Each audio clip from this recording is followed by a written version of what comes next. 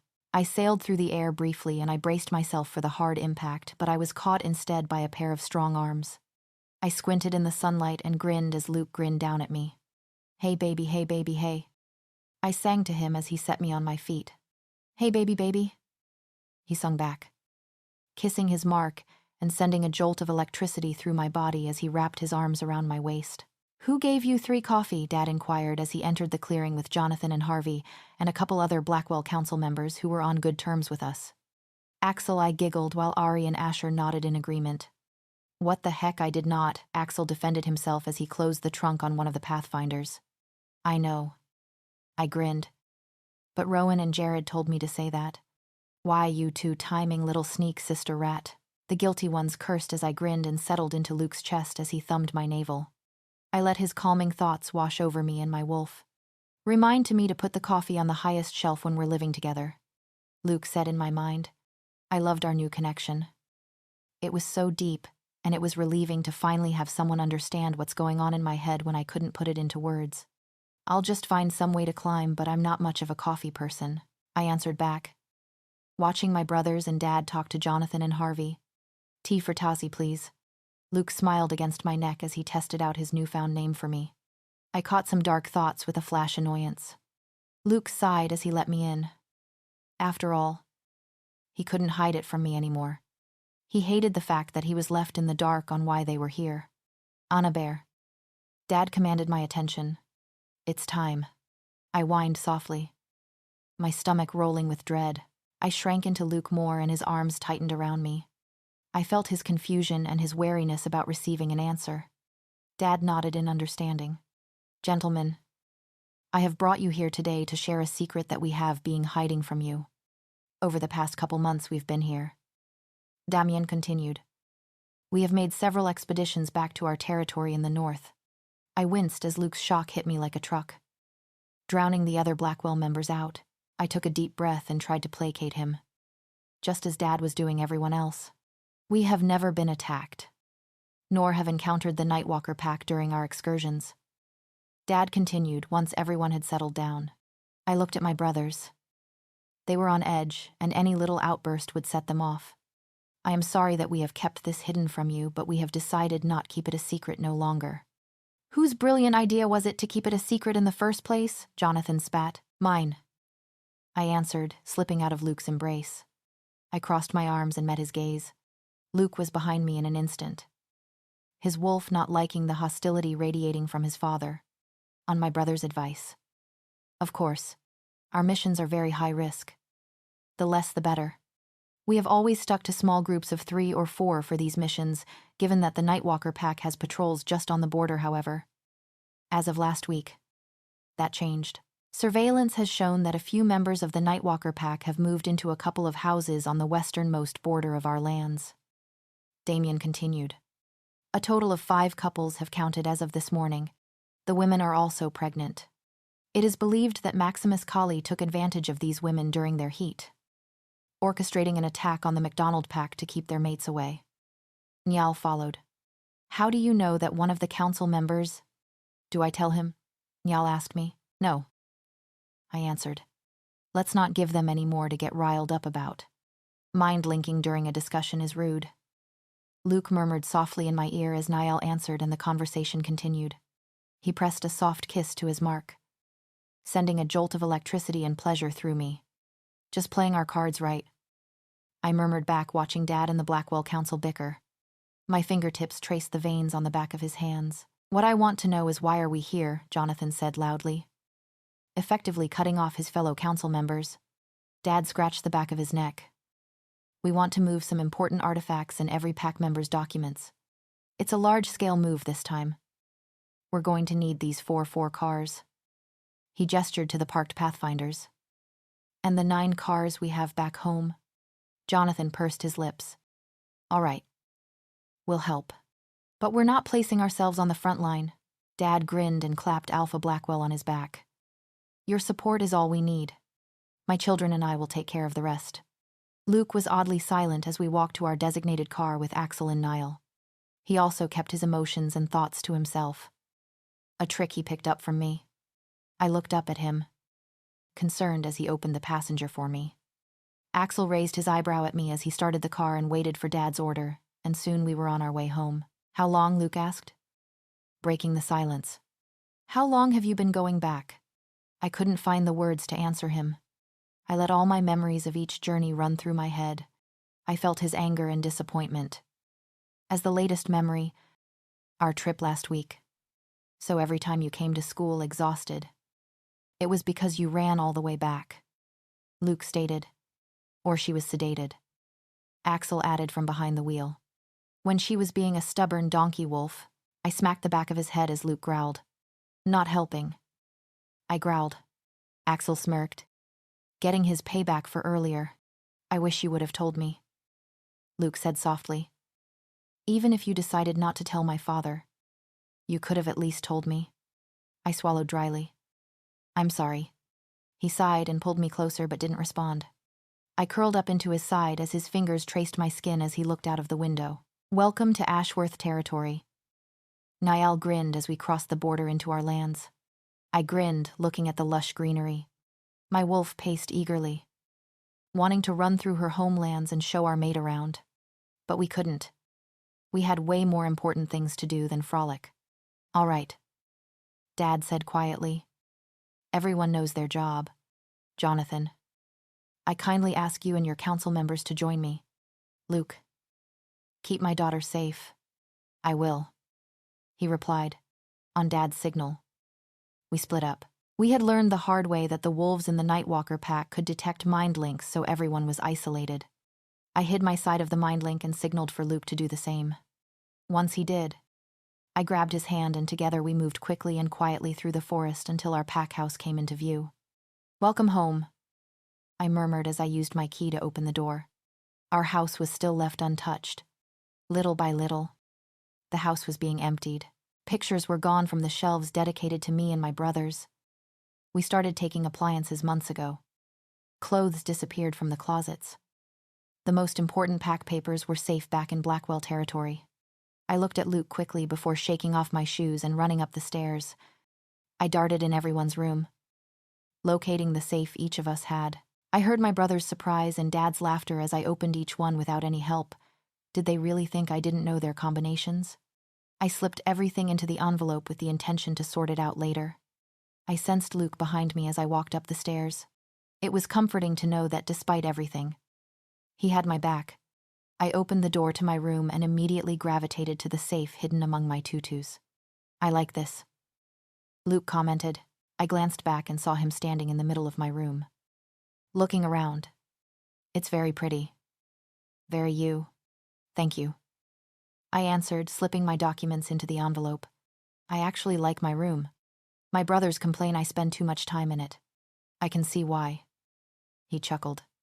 His hands rest on my waist as I stood up. He closed the closet door and I saw our reflection in the full-length mirror.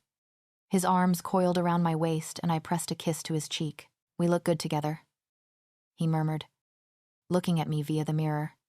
"That we do." I smiled. "Come on. We need to go." I rubbed the back of his hand before he let me go and we shuffled downstairs. "Dad," I used the faintest bit of mind link that I could muster. "I'm done." "Take your car and head back to Blackwell territory," he answered. "Don't you all need help?" I frowned, preparing to open my mind to my brothers. "Anna, no." Dad's alpha order made me stumbled. "You are to leave now. The less of us on the land, the better." "But that is an order, Anastasia." I swallowed dryly and conceded. I took Luke's hand as I headed to the garage. "Which one is yours?" Luke asked, even though he tried to hide it. I could feel his excitement.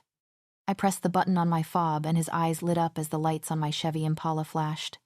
We loaded everything into the car and I slid into the driver's seat.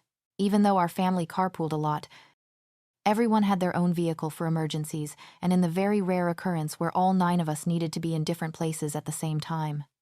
Luke's hand gripped my thigh as we watched the garage door open, and I started the car and drove out.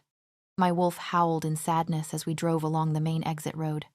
I pointed out landmarks as we passed them. When we reclaimed our land, he would get the grand tour. "Stop," Luke said, and I pulled to a stop as 3 men blocked our exit.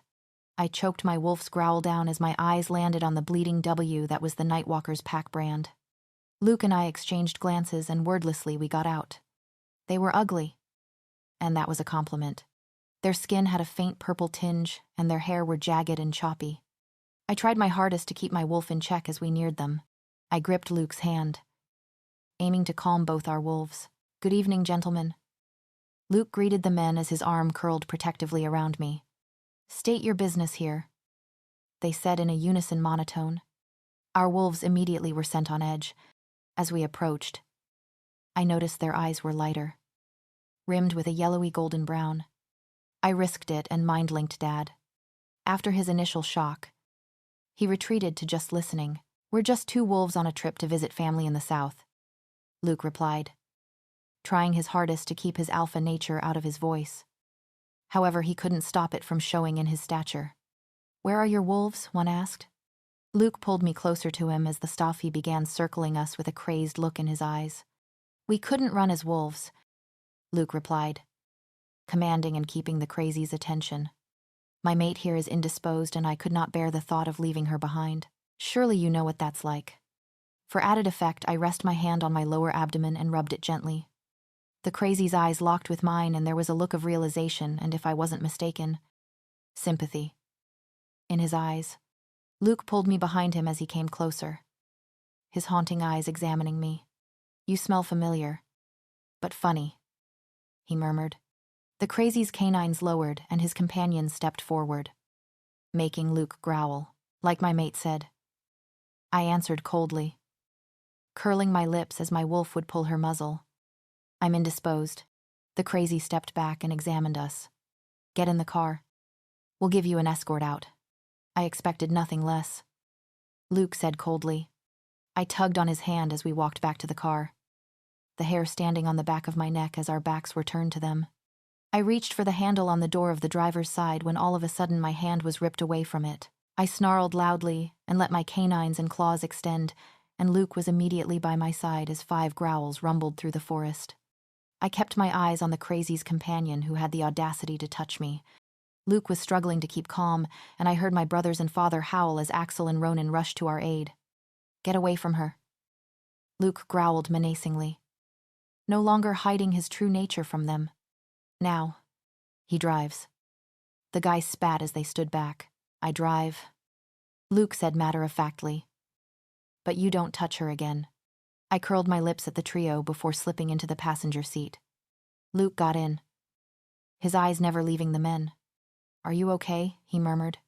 I nodded as he brought my wrist up to his eye level. Our eyes widened and he growled as we saw 3 purple claw marks running across my skin.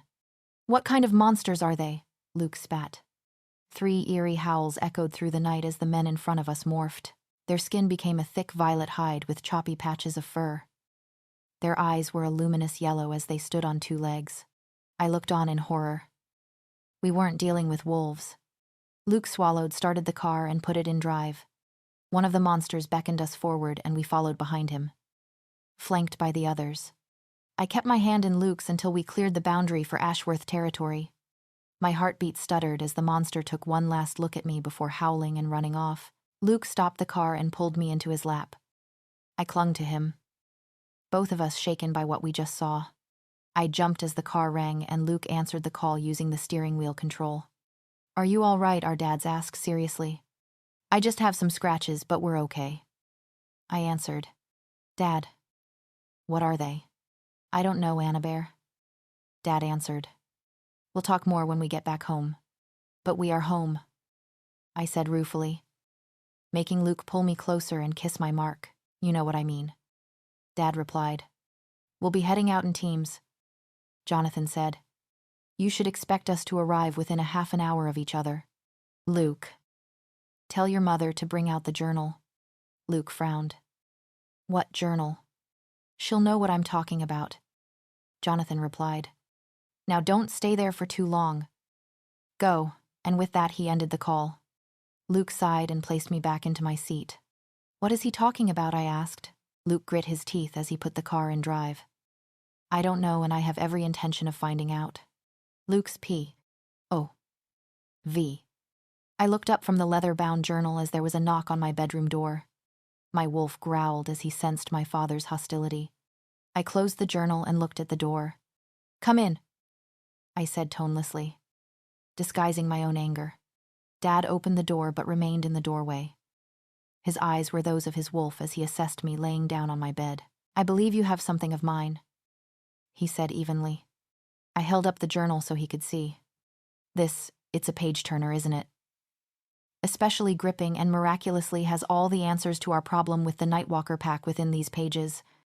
I said so sarcastically Anna would be proud of me. I stood and bared my teeth. We had the answers all along and you kept it hidden from them, I hissed.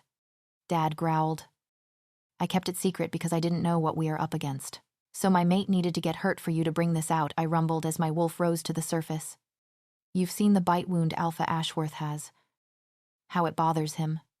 You knew exactly what we're going up against and you kept this hidden. Dad growled. There will be a meeting at the end of the week and everything will be revealed and plans will be made. Don't forget. They have kept their own secrets. I smirked. From you? Of course Anastasia would tell me everything. Her brothers also started including me in their decision-making. Dad sighed. Give me the journal. It wasn't a command that I was bound to obey. I looked over at him. I think I'll hold on to this. I know a couple of people who would want to read it as well. Dad stepped closer, snarling, making me stand up, baring my extended canines. My wolf dangerously close to the surface. Hand it over. Now, Luke, he ordered with his alpha voice. Most of the command rolled off my form and angered my wolf. Make me. I growled. Our heads snapped up as we heard howls in the distance. I recognized Seth's and Brian's wolves. They were on patrol today. I cursed loudly and hurried downstairs and sprinted out the back door as I shifted. Rouge. Brian huffed. On the west perimeter. Putting up a good fight. I opened my mind to the men on the west border who had the rogue wolf cornered and were attempting to chase him off Blackwell lands, but the wolf was stubborn and not budging. I was faster than my father and reached the clearing just in time to block the rogue black and white wolf from crossing the border. I growled and kicked him back, sending him careening over the small stream. It was 10 against 1. There was no way this would end well. Dad growled and bared his teeth, giving the rogue one more chance. Stop. My head whirled around as Anastasia's voice cut through the cacophony of growls. She walked through the ankle-deep water of the stream. I rolled my eyes when I saw that she was barefooted. As usual, she bowed in respect to my father before facing the rogue. I felt her reach out to me and I saw what she was thinking. Memories of late-night surveillance and prediction. Dad's wolf growled again. Furious that she was defying him. "Hello, Richard," she said calmly. The rogue wolf was taken aback that she knew his name. "Where is Daniel and Penny?" Richard's wolf turned to the east where 2 figures emerged. One was a tall but stocky man with brown hair and his arm around his tiny and visibly pregnant mate. Anastasia smiled. "Hello. I'm Anastasia Ashworth. You already know who we are." Daniel replied gruffly. "Yes, I do. And I know why you're here." Anastasia replied. She looked at Penny. "How much longer before the baby is due?" Penny looked up at Daniel, unsure if she should answer. Daniel held her protectively and motioned for her to answer. "The healers at the McDonald pack estimates that the baby should be here next week." Anna smiled, but I felt her longing and a pang of regret. "I extend the same hospitality that the Blackwell pack has given us to you." I snarled loudly and jumped to Anna's side as Dad grabbed her arm, wrenching her around to face him. I broke his grip and advanced on him, snarling and growling, outraged that he would hurt her. Her brothers entered the clearing, surrounding the Blackwell members, making them pull up their defenses. If it came down to a fight, there was no way they could win. "Peace," Anastasia said clearly, sounding just like her father. She placed her hand on my neck to smooth my hackles. "You are in no position to offer up our resources to these mongrels." Dad spat, his wolf livid. "She's not." Mom's voice cut through the clearing. I looked at her in shock as she stood near a pathfinder, dressed for the occasion. "But I am." She skillfully navigated herself to the stream where we were. My mother rarely got directly involved in pack matters such as this. Anna and I bowed our heads in respect as she joined Dad's side. "And you," she said, her wolf coming to the surface. "Do not forget Anastasia is a Luna and a woman." Dad's eyes flared but said nothing. "Anastasia has informed me of their arrival. Once she brought to my attention that Penny is due to give birth soon. I made the arrangements." She looked at the couple. "Penny, you are safe here. We will give you the best medical attention and everything necessary for you and your baby. Your Alpha tells us otherwise." Daniel growled. "We're not safe here." Mom and Dad locked eyes. Their battle was fought mentally as Mom argued her point. Anastasia's fingers knotted in my fur as she watched. I pressed my nose to her hand, trying to calm her down. "Guards, stand down," Dad said lowly. There were a couple yelps of disbelief, but they relaxed nevertheless. The Ashworths relaxed and watched as the Rouges crossed the border. Anna helped Penny across, and I watched as Daniel and Richard inclined their heads respectfully to her. I loved how people naturally gave Anna the respect she deserved. Daniel looked at Richard, who was still in wolf form. "If it is all right, can my friend run beside us just until we reach the hospital?" Mom smiled. "Of course." Everyone watched them carefully as Mom got into the driver's seat and Penny and Daniel slipped into the back seat. Dad ordered 2 guards to run with them, just in case. As the car disappeared, Dad rounded on Anna again. "Listen here," he growled, making me bare my teeth, and her brothers closed in on us. "Don't you ever pull a stunt like this again?" Or, what Anna countered, "You will punish me, you have so much more to lose than I do." We have our own plans and agenda. It's not my fault my father kept it from you. We were just returning the favor. I smirked as I saw Dad blanch slightly. It wasn't only I who was reading the journal. I had Anna mind linked in the background. Anna smiled. Do unto others as they would do unto you, Jonathan. Whenever you decide to come clean. We will too, but until then. She shrugged and brushed a hand through her hair. Dad curled his lips but did not reply, knowing that he was in the wrong as well. He shifted and members of the Blackwell pack left. Anna's eyes glazed over as her brothers talked to her before they left. I gave Anna privacy as she shifted. Luke. She breathed as our wolves nuzzled each other. My wolf growled in content as her wolf ran her body under my muzzle. I had to restrain my wolf as Anna's wolf exposed herself. Desire and the need to dominate was mutual between us, but we managed to control ourselves. Come here, Nellypot. I called to her as we moved out of the stream. I stand my ground that Nellypot isn't an actual word. Anna murmured before sitting down. Our wolves purred as they cuddled each other. It's on Urban Dictionary. I argued, making Anna laugh. I focused on her regret and longing as she watched Penny and Daniel. Hey. We're together now. I murmured to her. Anna didn't reply, and I dug deeper into her emotions. My breathing hitched when I realized she wanted more. Anna. I breathed, slightly breathless from the waves of desire and need coming from her. Do you think now is the best time? Anna whined. No. There is a higher chance of me becoming pregnant from our first time mating. I silently cursed the moon goddess for that. For those who were ready, it was a blessing. For others, it was a problem. And that's the last thing we need right now. If by some chance I do get pregnant, I can't fight and my pack needs me to help tip the scales. I grumbled in agreement as I rest my head on top of hers. How about, after all this blows over, we go somewhere, just the two of us. Anna and Luke, no pack responsibilities, no threats, just us. I'd like that. Anna smiled as she licked my cheek. We lay there for a while, just watching each other thoughts and what happened during the day. I'm sorry that you and your dad fought. Anna said softly. I'm not. I huffed. I can't believe he kept that from you. Not that I don't love having you here, but for the benefit of your pack. This battle could have been over a long time ago. Anna rolled onto her back. What are we going to do? When we win and our pack moves back home, I know I have to leave. But I don't know. I rolled onto her, effectively squashing those thoughts and her. I grinned as Anna's wolf scrabbled to push me off. I laughed and rolled over. We'll tackle that when that time comes.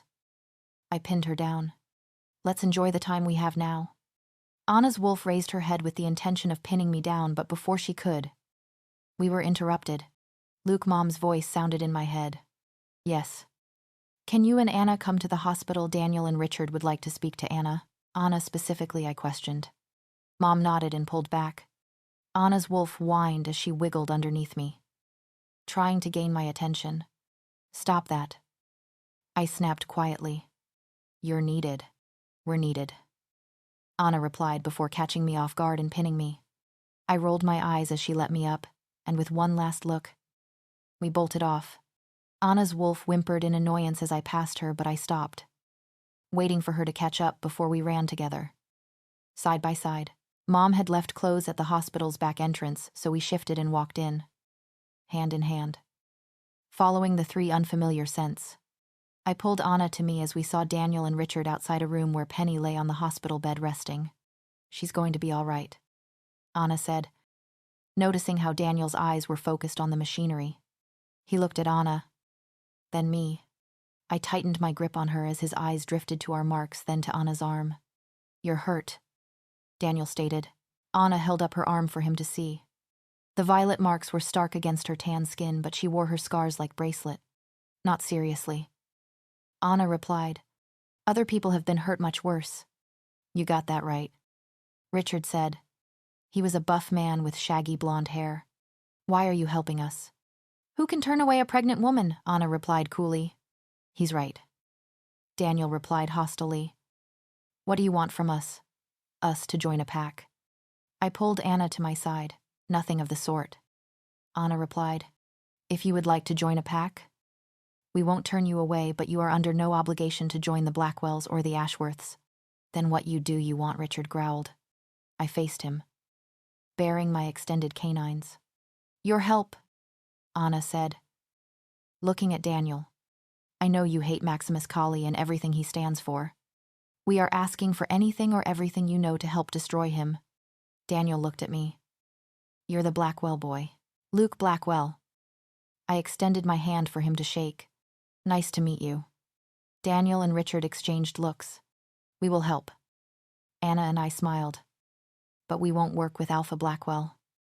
We want to work with you. They looked at me. Agreed. I answered. Anna was elated. Any concerns?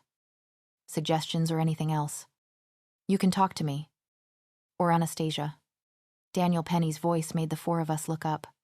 We nodded as Daniel and Richard entered the room. I took Anna's hand and we walked out of the hospital. The both of us lost in our mutual thoughts. I looked up and realized that our feet had led us to the pier on the lake. It's the beginning of the end, isn't it? Anna said, looking out at the placid water. I think, I said to bringing her to the edge of it. It's the way to a new beginning. Anna looked at our reflection in the water. Stay with me. I pulled her to me and tilted her head up to meet my gaze. Forever. Anna smiled and tiptoed. I felt her response as her lips met mine. I immediately took control, creating a fast pace and dared her to keep up. Anna responded as I pulled her closer and tilted her head. I kissed and nipped down the soft skin of her neck until I reached her mark. My mouth descended on it and I kissed it deeply. Anna responded strongly, making me tighten my arms around her. Anna nipped and kissed at my neck until she brought my lips back to hers. Forever. Anastasia's P. O. V. I crouched low under the bushes, waiting for my prey. The forest was quiet, but I could hear distant whines and growls, but ears were tuned for the sounds of someone else. I tensed, poised and ready for the attack as the faint sound of crunching dirt filled my ears. I saw a flash of gray and pounced.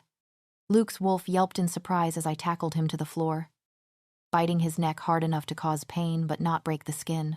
He pushed me off and I rolled out of the way before Luke could pin me. I lunged. Claws extended to latch onto his hide, but Luke was faster.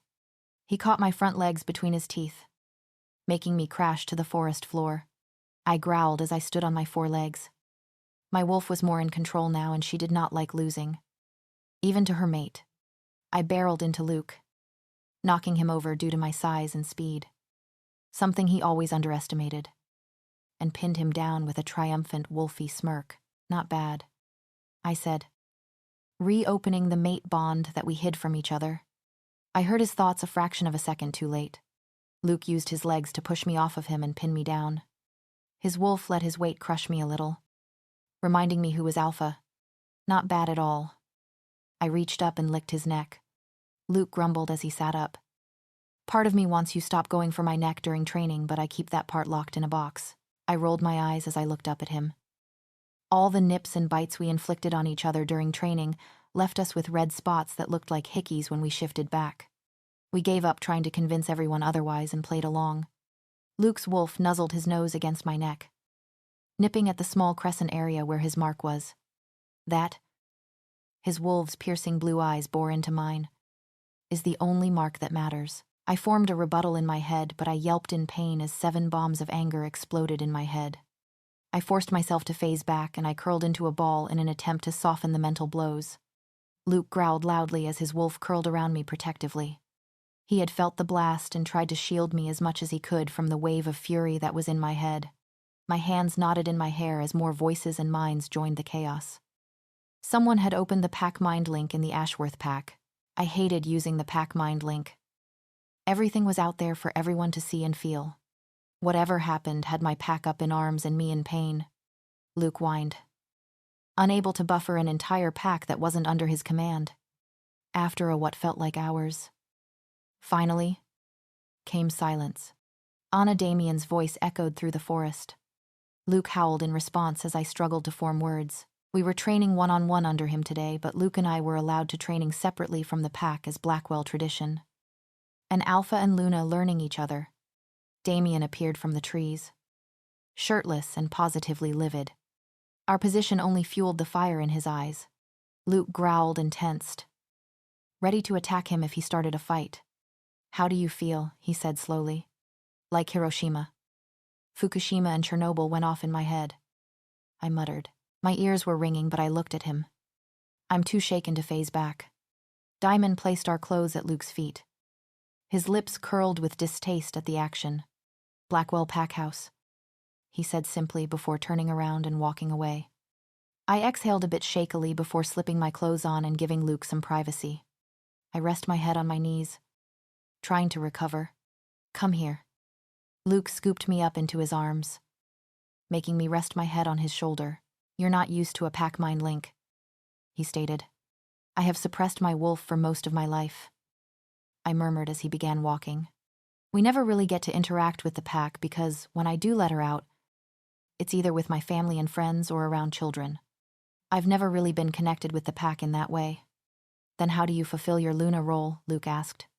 "Mom uses our pack link like CCTV. I expect people to tell me the truth," I replied. And I dare to them to meet my expectations. I never ask anyone to open their minds to me if they don't want to, and I have never had an incident where I've had to use the pack link by force. Something tells me that we're going to have to use it now," Luke muttered as agitated chatter reached our ears.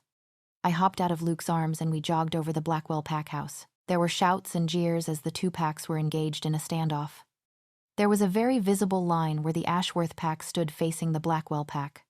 I was shocked to see my brothers in the fray and my father nowhere to be seen. Luke's parents were absent as well. Luke and I exchanged looks, but a snarl caught our attention. A hothead from my pack was engaged in a heated argument with someone from the Blackwell pack, and it was 1 minute away from coming to blows. "Uh-oh," I muttered as I saw claws extend. In a flash, I was there, grabbing the guy by the throat and extending my own claws to dig into his skin slightly. I growled lowly. A shiver ran down my spine, indicating that Luke was behind me, probably dealing with the guilty party from his side. "What is going on here?" Luke spat, glaring at the offender in his grasp. I released the man and turned. The guy offered no explanation, and the yells and jeers increased on either side. "Cut it," Luke muttered, and I immediately closed off my mind to his. "Quiet," Luke roared loudly, and I saw the Blackwell pack members flinch, and some even grabbed their ears, and I understood what Luke had done. He opened his pack link to get everyone to submit to him. My wolf sat up straighter with pride.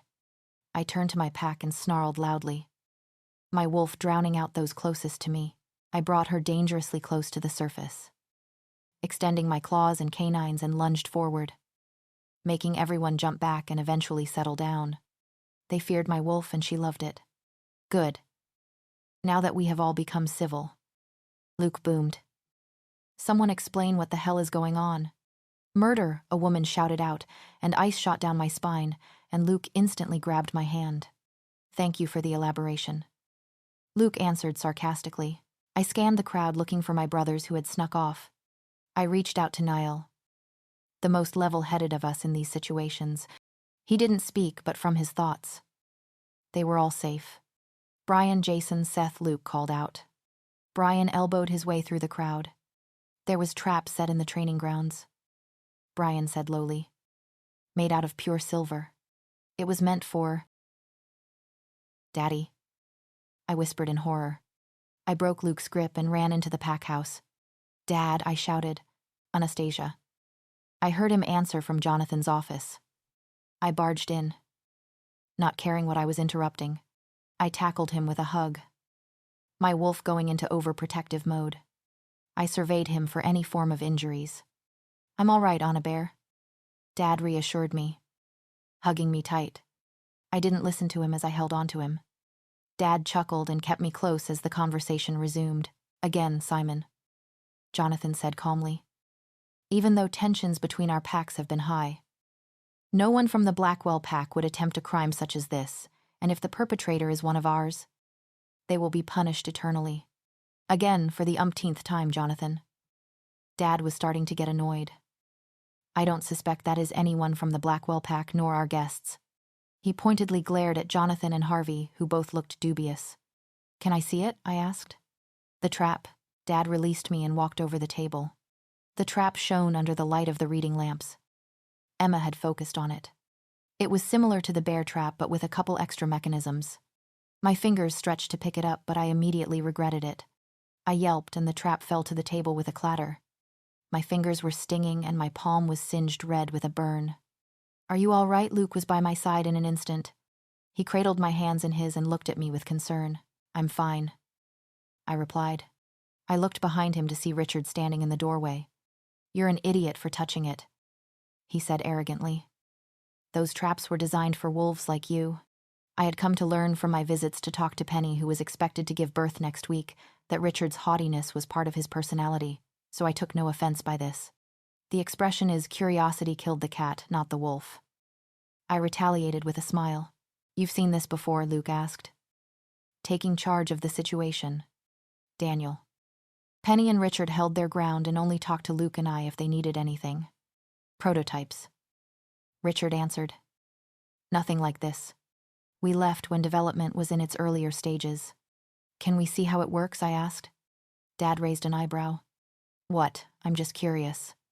I need a branch or something. Unless someone is willing to lose a limb." Richard smirked as we all sent him withering looks. Damien poked him in the back with a limb-sized branch. I studied my brother, who was seething inside, as Richard walked over. "You may want to stand back." Luke pulled me into him at the warning, and we watched Richard place the branch in the foothold. He pushed down, and in a flash, the branch snapped with a resounding crack, and the last quarter of the branch fell sizzling to the floor. The teeth of the trap had made a clean cut. "Wow," I muttered. "If that was leg, there's no recovery from that." I looked up at Dad. The reality of the situation sunk in. This contraption, Luke kept an arm around my waist, is a definitely Nightwalker invention. Richard nodded. "Yes. They weren't complete when we left, and I'm telling you up front. Daniel. Penny nor I brought this here." "Why does it sizzle?" I asked him. "I can stand the sting of silver, but this burn actually hurts. It must be laced or embalmed with something." Richard said thoughtfully. "Maximus has a potion cupboard which he keeps under lock and key. Who knows what poisons he has in there?" "Okay. Now that we know, it's definitely not someone from both our packs," Dad said, not pleased at the shift in power in the room. "It means that a Nightwalker or many Nightwalkers have been getting into Blackwell territory. Niall is already placing an order for cameras and microphones so we can do a surveillance system." Damien offered. "We're going to have to increase patrols," Jonathan stated. "All our warriors are already assigned to shifts. We're going to have to dip into the younger generation," Harvey stated. "Thanks to Ashworth training." He inclined his head in respect to us. "They're capable of handling themselves if, Goddess forbid, there's an attack." Anastasia. "Luke," Emma said, "you need to set up a schedule and make sure everyone sticks to it. Use force if necessary." I grinned because that part was directed for me. "Meanwhile, Richard," Dad said, "if you don't mind, can you show my sons and I how to build a trap like that, once Hothead over here doesn't join us?" Richard jerked his thumb in Damien's direction. "I'll see what I can do. If he thinks Damien's a hothead, wait until he meets Axel." Luke muttered as we slunk out of the room. We were going to call Xaden, Kale, Brian, Jason and Seth now and discuss everything over dinner at home on the lake. I looked over at my sulking brother. I didn't miss how his eyes flashed angrily at our intertwined hands before refocusing on the meeting. I stopped and tiptoed to kiss his cheek. I knew the level of distrust Damien had in the Blackwells, something that extended to Luke as well. He only held it back for me. "I'll keep her safe," Luke said. "Nothing is going to touch her. I'm holding you to that, Blackwell," Damien answered gruffly before deliberately focusing on the meeting. I smiled as we reached outside. "Luke." Brian and Damien had managed to send both packs away, but we knew we were going to be feeling the aftermath of this stunt for a while. Luke looked down at me as we walked to Aunt Miranda's restaurant. Luke's P.O.V. Spring break was finally here, and with it came all our college wolves back home. I laughed and walked around, greeting everyone who had traveled back home because Dad asked them to. Even though we didn't have an exact date to attack the Nightwalker pack, everyone needed to know what was going on. Well, isn't it, Lukey boy? One of the jocks who graduated last year clapped me on my back. Look at you all manly and mated. They and I were pretty close friends.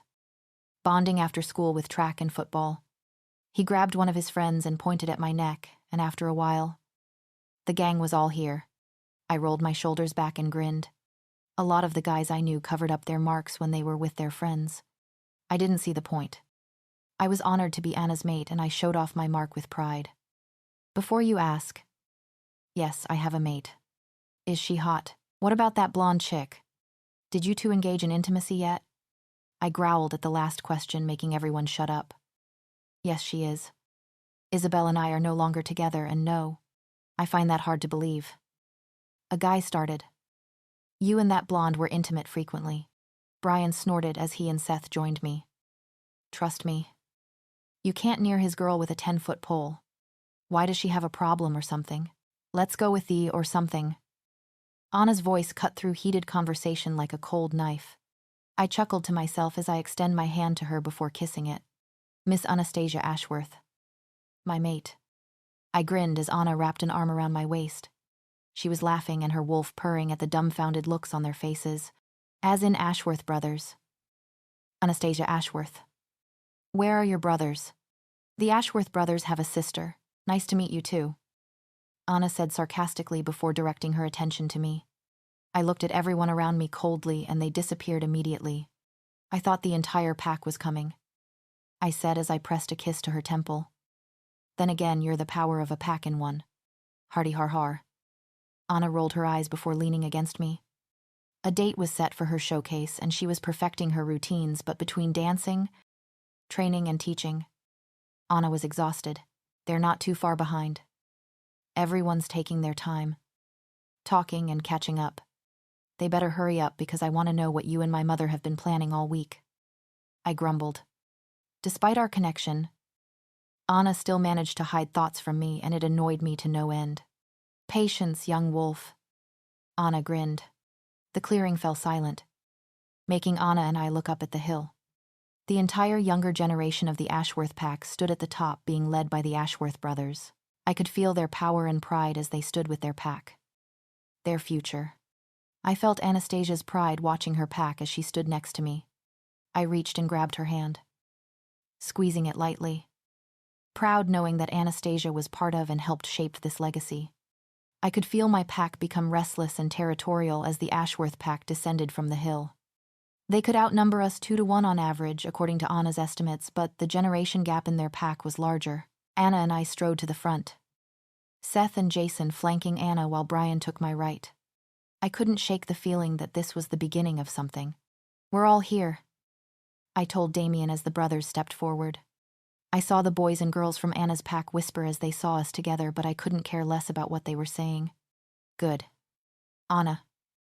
Damien captured her attention from silently mouthing off a couple of guys who could only be Axel's friends. Damien rolled his eyes. I don't think I want to know what you were saying. You need to make your announcement. Anna grinned and her mood instantly escalated. If you can get everyone's attention for me, please. Her brothers and I grinned before we growled loudly. I saw people flinch and instantly look up. The power of 8 alphas was one heck of a thing. Hi, everyone. Anna grinned, her voice carrying through the clearing. You have no idea how I feel having everyone here today. Even though some are here. Not by choice. I heard a couple of girls suck their teeth. I know this isn't as glamorous as a trip to Mexico, but it's spring break and I'm not going to let it go to waste. Just get on with it, someone called good-naturedly. We're having a party, Anna grinned and everyone started to cheer. On the lakeside. I have permission from both Alpha Blackwell and Luna Blackwell. It will take place on Saturday night. There will be drinks. Quality tested by myself. Her pack laughed as the Ashworth brothers growled and rolled their eyes. The best from both packs will have a chance behind the DJ booth and dud. Her eyes glinted mischievously. We'll find out who's the best on the dance floor. Her pack cheered, making me smile. They loved to party as much as Anna loved planning them. The gates open at 8 o'clock. Anna was bouncing in her spot. And there's no dress code, but let's keep it decent, ladies and gents. Anna grinned before dismissing the packs. We hung back a bit as the packs convened. Wow. I didn't know that so much people know each other. I murmured to Anna as we watched people hug and laugh. I was talking to a couple of them. Anna started. They could sense their wolves, but they never knew how to approach them. I mean, it's an awkward topic to bring up in a conversation. She dropped her voice into a faux baritone. Hey, are you a wolf? What pack do you belong to? I laughed and hugged her around her waist. Her feelings washed over me. Watching our packs interact and get along, it warmed her heart and made her wolf very happy. I pulled her closer as I spied a gang of guys heading our way, led by no one other than Axel. So this is the person mated to our Anna. One guy drawled. Anna rolled her eyes and rested her head on my chest, and I felt a hidden smile against my chest.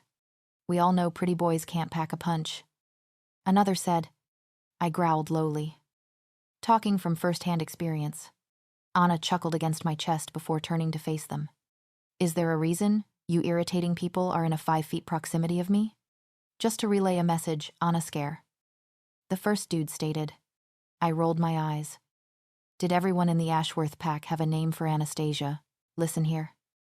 The second guy focused his attention on me. We don't care who you are or who your family is. If you break her heart, we'll break your bones into pieces. I rolled my eyes as I looked at Axel. He'd obviously orchestrated this. If he were to threaten me directly, Anna would skin his hide alive. Are you all done wasting oxygen? Anna had a bored expression on her face. She stared the boys down, daring them to answer. Good. See you guys for dinner. The troop smiled, and even Axel smirked. See ya, they shouted as they scattered. Your friends never fail to amaze me. I commented. They practically adopted me. Anna replied as we walked around. I was that annoying kid sister. Was I grinned? Earning me a jab in my side. I raised an eyebrow as Brian. Jason. Seth and I approached the gates. The music was blaring, and EDM festival-level lights danced across the night sky, and fog machines spewed white fog onto the dancers. I could see a couple people in the braving the cold lake water. Maybe the alcohol was keeping them warm. The Ashworth pack sure know how to party. Jason shouted as the bouncers let us pass. We nodded as we stood at the edge of a sea of dancing bodies. I could smell the alcohol-fueled excitement in the air, and it was taking all my willpower to control my wolf. Go on. Have fun, and for goddess' sake, be responsible. My eyes roamed the crowd, searching my girl. And text me when you guys are home. Yes, Ma. They chorused. I rolled my eyes before we split up. I stopped along the way to talk to anyone who came up to me, but my wolf whined when each passing person was not Anna. I found Anna at the place I least expected her to be. At the bar. My eyes roamed the length of her legs and the smooth expanse of her abdomen. She was sitting on the counter. Dressed in a pair of shorts and a crop top with her trusty Converse, she was surrounded by her brothers. Their friends and their mates. Anna sat up straighter as she saw me. I rolled my shoulders back in pride as her eyes unashamedly roamed my body. I was decked in my usual shirt, jeans and dress shoes combination. Something I learned that Anna found really attractive. Right now, we playing a dangerous game as my eyes drifted to her legs and slim torso. 2 parts of her body that I loved. Get a room already. Zayden muttered, making everyone laugh. I could tell his teasing was good-natured this time because his mate was sitting in his lap. Anna downed her drink. Judging from the expressions on her brother's 150, we decided to test how many drinks it would to get me drunk as college prep. I don't feel drunk. Just pretty buzzed and a whole lot of excited. Like. I purred into her ears. Awesome party, by the way. Thanks. But from now on, let your hips do the talking. I pulled Anna closer as our bodies swayed together. Moving passionately to the music, I groaned as I felt her lips on my neck. Her hands moved beneath my shirt, making my skin burn and yearn for her touch. Anna's teeth lightly grazed my skin, and her hands roamed my chest. I held her close as I kissed her neck and mark. Anna's fingers gripped my shirt and with one smooth movement ripped it open. My chest heaved as our eyes met, both filled with desire and want. I wasn't surprised by her actions. Anna and I were very open with our desires for each other, and we both came to the agreement that after the war between the Ashworths and the Nightwalker pack was the best time for us to act on it. Buzzed Anna had no problem with making her intentions known, and instead of seeing her dominance as a threat, it seriously turned my wolf and I on, acting purely on instinct. I picked Anna up by her waist. Anna's mouth crashed on mine as her legs wound around my waist. We responded to the physical contact between us, and for a split second, I considered acting on our impulses tonight. I pulled away as a strong, foul, acrid scent filled the air.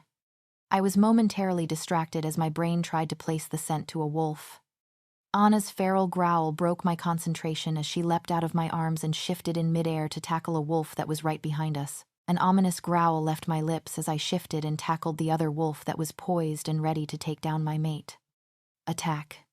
My pack fell into formation and our night. I caught up to Anna, but her mind wasn't focused on me.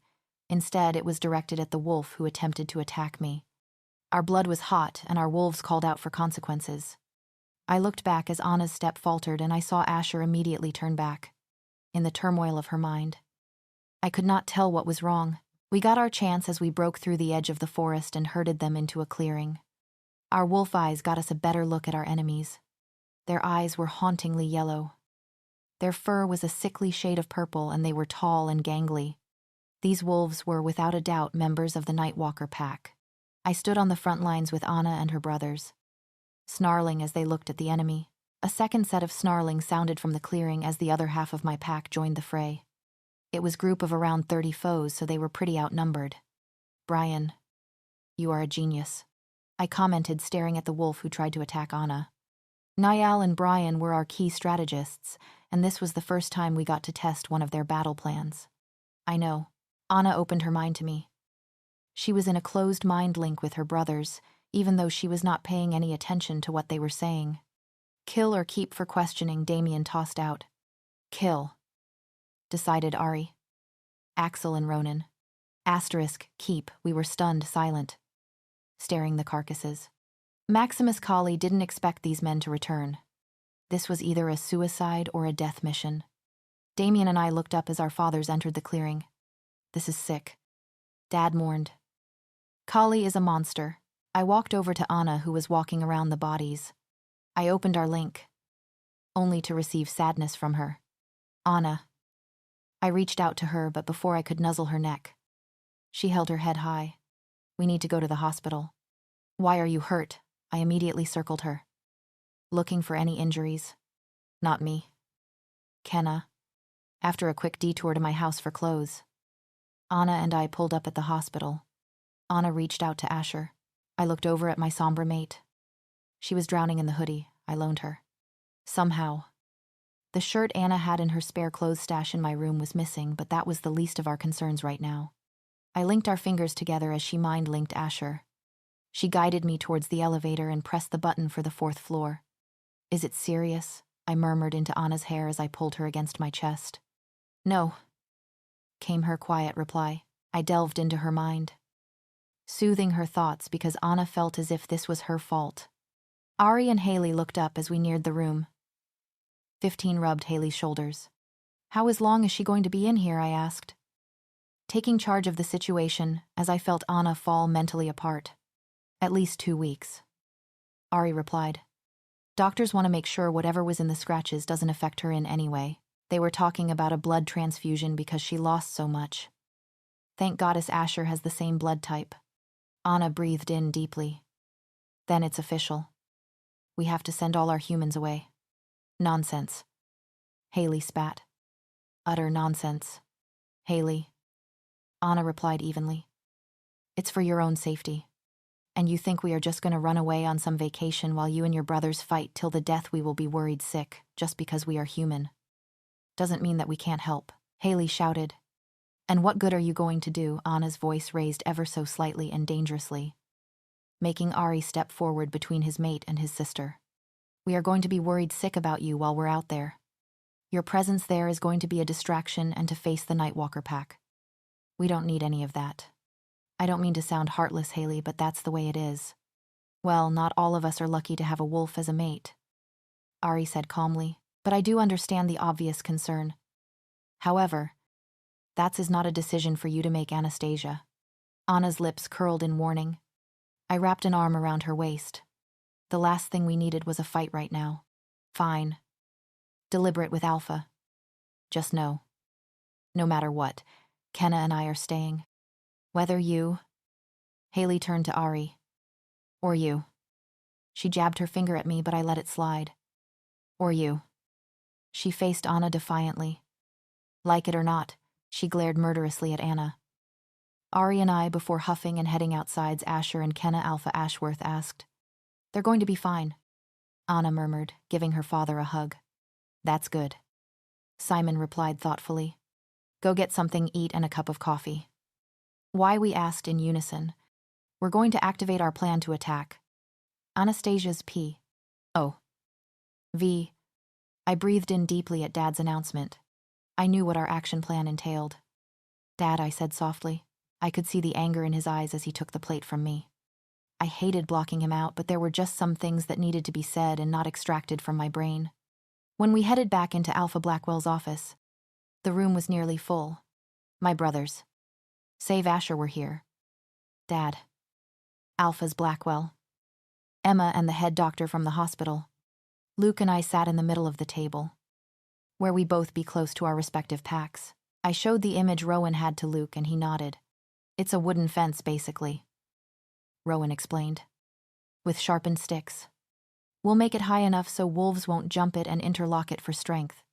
"Good idea," Luke said, earning him a glare from his father. "I can have the woodworking class assist in the sharpening." Alpha Blackwell nodded. "Very well." Anyone could tell that he disliked Luke in charge. "It don't it. They won't have a wife or a home to go to," Dad nodded. "Agreed. It has been most of our pack attending the patrols, which is unfair because both our packs are at danger." He looked at Alpha Blackwell briefly before continuing. "I also propose that we have sentries. There are areas that we won't be able to passively defend. It's going to take manpower to ensure that an incident like this will not happen again. Can adjustments 169? While treating Miss Kenna, her stitches kept dissolving, thankfully. Mr. Richard was able to direct us in closing her wounds using skin staples. I was able to collect the fluid, and I have a team analyzing it as we speak. All I can tell you for now is that it has anti-healing properties, which isn't new news given that Alpha Ashworth and Ms. Anastasia have wounds that are not fully healed.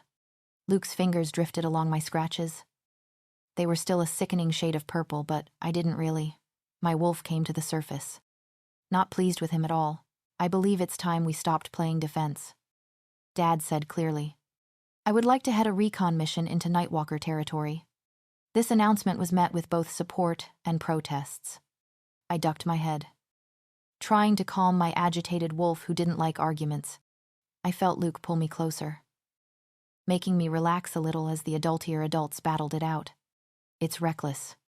Alpha to get worse, and I don't think you want to lose your home, Jonathan. Let's nip it in the bud and attack at the roots."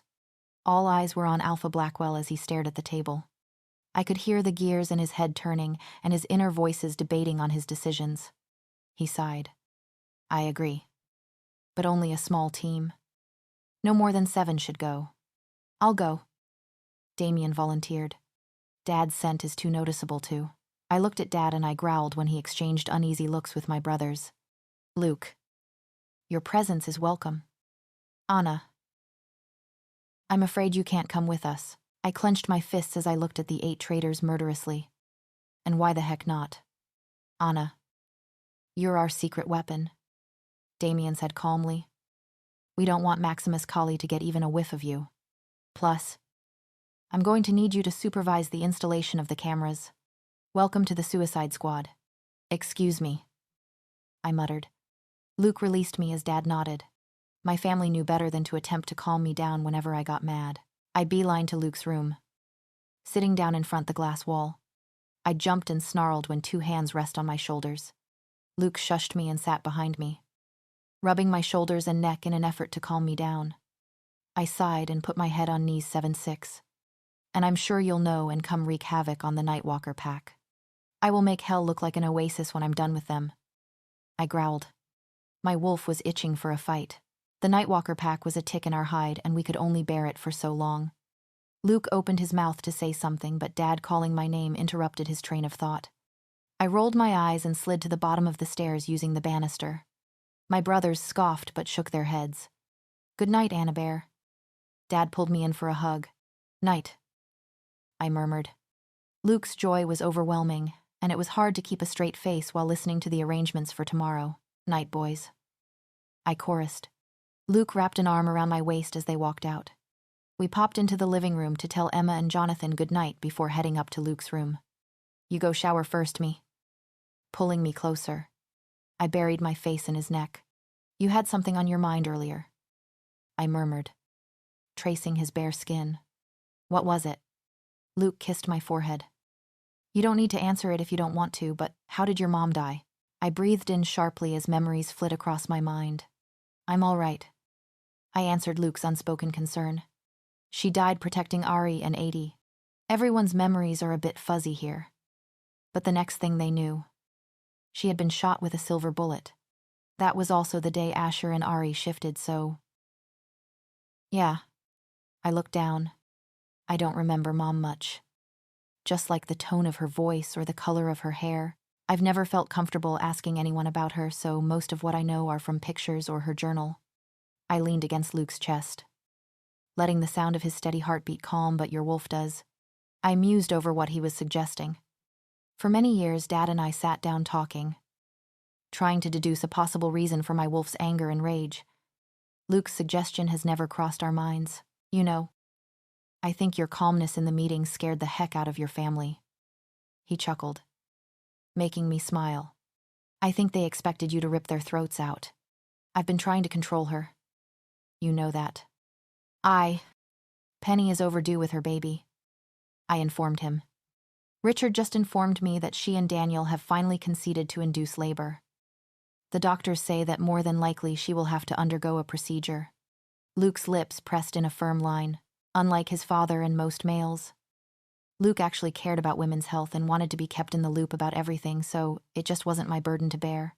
"Everything will be okay. You and Mom know what to do." I trudged to my bathroom, still half asleep. I sighed as the cool air hit my bare skin as I walked back to bed. I paused for a moment, appreciating the beauty in front of me. Anna was asleep on the right side of my bed, which worked out fine since I preferred the left. With her back to me, my wolf whined sleepily, wanting to maximize the peace with our mate before we left. She moaned softly as my arms surrounded her again, and I pressed a soft kiss to her limit, or I'm a lightweight because I blanked out and woke up in a bed with Isabel. I started freaking out and the whole promise thing slipped out. I'm not going to lie. I've always thought that Isabel was pretty, and I had heard rumors that she liked me, so it worked out for everyone. Anna was quiet before she rolled over to face me with her eyes half-lidded with sleep. "Until I came along." She half-smirked. "Until the best thing that's ever happened face," as she smiled sadly when my thumb rubbed her cheek. This was going to be hard for the two of us. Neither of us had been away from each other since we marked each other, and this wasn't the easiest of missions. "We need to get going," Anna murmured. I leaned over and kissed her softly. A heartfelt sound escaped my lips as Anna kissed back with an urgency that lit a flame in me. She gasped as my lips left hers and drifted towards her neck. Her body pressed, even as the reality sunk in that I was leaving my mate in a couple of minutes. We were quiet as we got ready. I tied a leather band around my ankle to hold my clothes when we shifted back. Anna tried to hide her fear and sadness, but she couldn't. I felt her fear and worry, and I tried to comfort her as much as possible. I kept my arm around her as we brushed our teeth. Anna slipped on a pair of shorts while I pulled a vest and shorts. "Hey, back here in one piece." Alive and breathing. Mom pulled me in for a hug. "I will, Mom." I hugged her tight and kissed her cheek. Dad didn't say anything, and the rush of fresh air into the house told me that Anna was already outside. "Dad."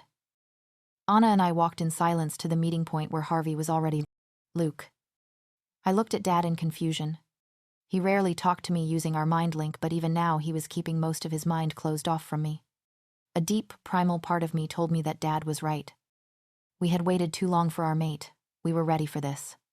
"One step at a time," I replied as Alpha Ashworth, Damien, Njal, Axel and Harvey came into view. "Just know that this plan does not have my full confidence, Simon." Dad muttered as he shook hands. Anna was in Axel's arms as they talked mentally. The soft expression on his face had me doing double takes while giving them their privacy. It was go on the defensive, Harvey answered. Don't attack unless it's a matter of life or death. Good plan, I muttered sarcastically as Anna moved on to Damien. My wolf whined as the minute we had to leave drew near. All right, boys, listen up, Alpha Ashworth said grimly, and Anna drifted to me. Your main focus is numbers. How much are we up against? We also want information on any devices, weapons, etc. that they may have. Looked down at Anna as she tiptoed and kissed me. Just come back to me, she murmured before releasing me. I kissed her hard one last time before sprinting ahead and shifting with Harvey. My heart broke as my wolf pined to see our mate one last time, but if we turned back, we wouldn't go anywhere. They're stopping, Harvey said as we slowed our run. We'd only been running for 2 hours at most. Running with Harvey was no fun. Here. Their campsite. It's like a small army. And imagine we're only 5 miles away from the Blackwell border. Axel muttered from where he was looking out. What's the plan, bro? Lay low, Damien decided. Receiving an approving nod from Harvey, the camp is too busy to go closer. I rubbed my mark as the skin tingled. It wasn't itching or burning. In fact, it felt comfortable. I was breathing deeply, focusing on the faint feelings. She's happy, I answered. My insides panged in longing. She's probably with Penny who gave birth, I suggested. Makes sense. Damien agreed. She's a sucker for babies, Niall added. My heart clenched at the thought. The future of Anna and I taking care of our kids. They would never feel unloved or unwanted. That's for sure, but right now, I ate. I opened my eyes to Harvey standing up next to me. We're ready. They've gone out to hunt. Niall grunted as he stood up. Damien and Axel have given us the all clear. They're at the outskirts. Let's go, I muttered and wasted no time in shifting. Harvey and I approached slowly. Following the scents and paw prints, I felt hardwired. All my senses on high alert for the slightest change. It was a major threat because it could harm humans and wolves. My muzzle pulled back as I caught wind of a sour smell. I padded softly into the camp. My ears were up as my eyes focused in front of me. My stomach retched as the smell got stronger when I finally found the source. What are you doing, Luke? Harvey asked as I shifted back into human form. We need to find a cure for this stuff, I answered as I opened the crate. 20 or Axel and I pushed myself even harder. I bared my teeth and lunged for a wolf who was in mid-tackle on Harvey. My teeth closed around the offender's neck. A technique I learnt from Anna, and I pushed my full weight on him as we fell to the ground. The wolf tried to break free from my grip, but I held on, constricting his airways until he passed out. I yelped in surprise and whisked my head around as someone sunk their claws into my rear. I kicked at my attacker, but too. Harvey, I reached out to him, but I got no response as his wolf screamed in pain and he blacked out. Niall and Luke jumped out behind the attacking line and chased after the wolf who was dragging Harvey's unconscious body. I felt claws and teeth rip my flesh as I fought and joined the chase. I skidded to a halt as Niall and Axel were standing at the banks of a roaring river. I growled and ran around, trying to find a way across the river. Asterisk Harvey. Anastasia's P. Oh. Evend. I stood on a rock overlooking the trench as members of the Ashworth and Blackwell helped set up the barricade that should hopefully hinder wolves from the Nightwalker pack if they tried to get in again. I jumped down to help a guy hoist the spike up. Thanks. He heaved and I nodded as he walked off to get another pile. So far, preparations had been going along smoothly. Half the trench was already filled with spikes. Members from the both packs worked urgently as an understanding of the... I offered him a weak but strained one. It was no use hiding my true emotions from Ari. He reads me like a book. I hate this. Ari wrapped his arm around my shoulder as we looked out at the work. I know you do. I'm sure you would feel better if you were with them instead of here. I nodded, and he squeezed my shoulder. It's the end, Anna. We'll ate. I hope not, because hell will look like paradise if I do. I smiled, remembering the words I said yesterday, and breathe in deep as a warm sensation filled my chest, as if someone put a piece of me back in. They're back. I grinned as 4. Not 5 howls echoed through the forest. My smile vanished and my blood ran cold as Ari whistled the signal we had arranged between Ari, Asher, Jared, Rowan, and I. Everyone's faces were grim as we ran to the clearing. He and his wolf were barely containing their anger. We've got intel, but they've got Harvey. Deep down inside, part of me was relieved that Luke and my brothers made it back alive, but Harvey was in grave danger, and this was a great blow to the Blackwells. He was alive as they took him. I lost the link as they knocked him unconscious. Luke's grip on me tightened as he talked. Brian appeared in the clearing, his face unreadable as he heard the news. I'm going to do as Alpha is, remove each and every one of those idiots.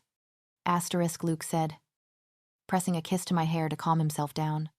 I will gladly help, I replied, as my brothers debated amongst themselves. Attack. Niall said clearly. If you think I'm going to sit here as my father is being tortured, you're absolutely mad. Brian spat. Attack.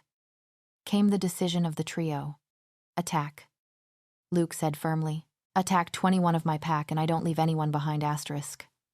Niall was silent as he considered my words. Okay. I'm putting you in the attack back line along with Luke, Jason, and the others. Will Zodin and Kale be joining us? I don't know. If their mates weren't here, it would be a definite yes, but I will ask and inform you of their decision. We met here in an hour, Dad said loudly. Aiden. Anna, Kale asked, and I snorted in amusement. What's up?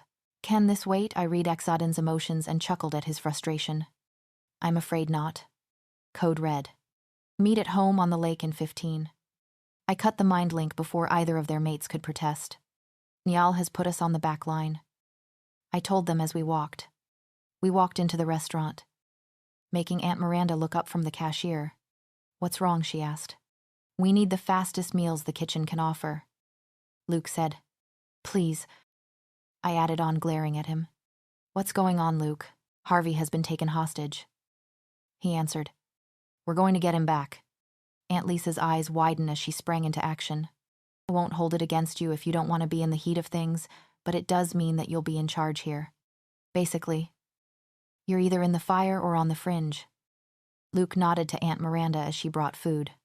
I saw Exodin bristle under Luke's tone, but his mind was too focused on making the right choice to snap back. Anna, you know I will always fight by your side. Kyle started somberly, picking at his food. But I am afraid there. Be safe and wreak havoc. Kale hugged me tightly. That is an oxymoron, I said as I hugged him. You're an oxymoron, Kyle retorted. Be safe and try to stop Anna from creating a major battle. He shook hands with Luke. I don't think I want to stop her. Luke grinned. We bade everyone goodbye as we walked back to the border. It was quiet as the news of Harvey 9. I sat up straighter and looked at him directly in the eyes. You didn't fail. Harvey is still alive and we're going to rescue him. If you had engaged them directly, it would have this mission all the more dangerous. But you're here and you know how to get to him. Luke smiled and cupped my cheek. I'm just worried about you. This is the first time you're engaging the Nightwalker pack directly. I sank all right. Listen up. Dad's alpha command drew my attention to him. Our mission today is simple enough. Get Harvey and severely defeat those who stand in our way. We grunted in understanding, and wave by wave everyone shifted. Luke and Exaden joined, and together we shifted. Stay close. I murmured to the two of them, and we ran together. Everyone's thoughts were quiet and focused on one thing, getting out of this alive. Stop. I halted at Dad's command, ready for my father's command. Well. Isn't it Simon Ashworth? A sinister voice echoed in the evening air. Is that who I think it is? I asked my brothers. Hold your ground and don't listen to a thing he says, Damien warned. I tensed as a tall figure stepped out of the tree line. Luke and Zayden were crouched low, ready for the attack. I see you've got some new friends. The man grinned sadistically. Let me introduce myself. He raised his head and I was taken aback by his sickly yellow eyes. My name is Maximus Colley. Anastasia reared back and bared her teeth as she saw the man who tormented her family and pack for months standing before them. Her blood was hot, and her limbs trembled from the self-restraint she needed to keep her wolf from attacking. Zayden and Luke mimicked her posture, and she questioned if they would attack with her or stop her. Colley, Dad allowed himself to talk while in wolf form. Luke was shocked and somewhat freaked out. But he kept a poker face. A skill Dad taught the siblings. Anastasia crouched low, never taking her eyes off the stocky man with stringy hair. Waiting for the order, Kali replied. Ah, Simon. How lovely to see you again. And then addressed Jonathan. I am surprised to see you here. I never thought that you would drag your pack here to die. Luke warned Anastasia internally. Don't listen to him. He's manipulative. Half this battle is going to be fought mentally.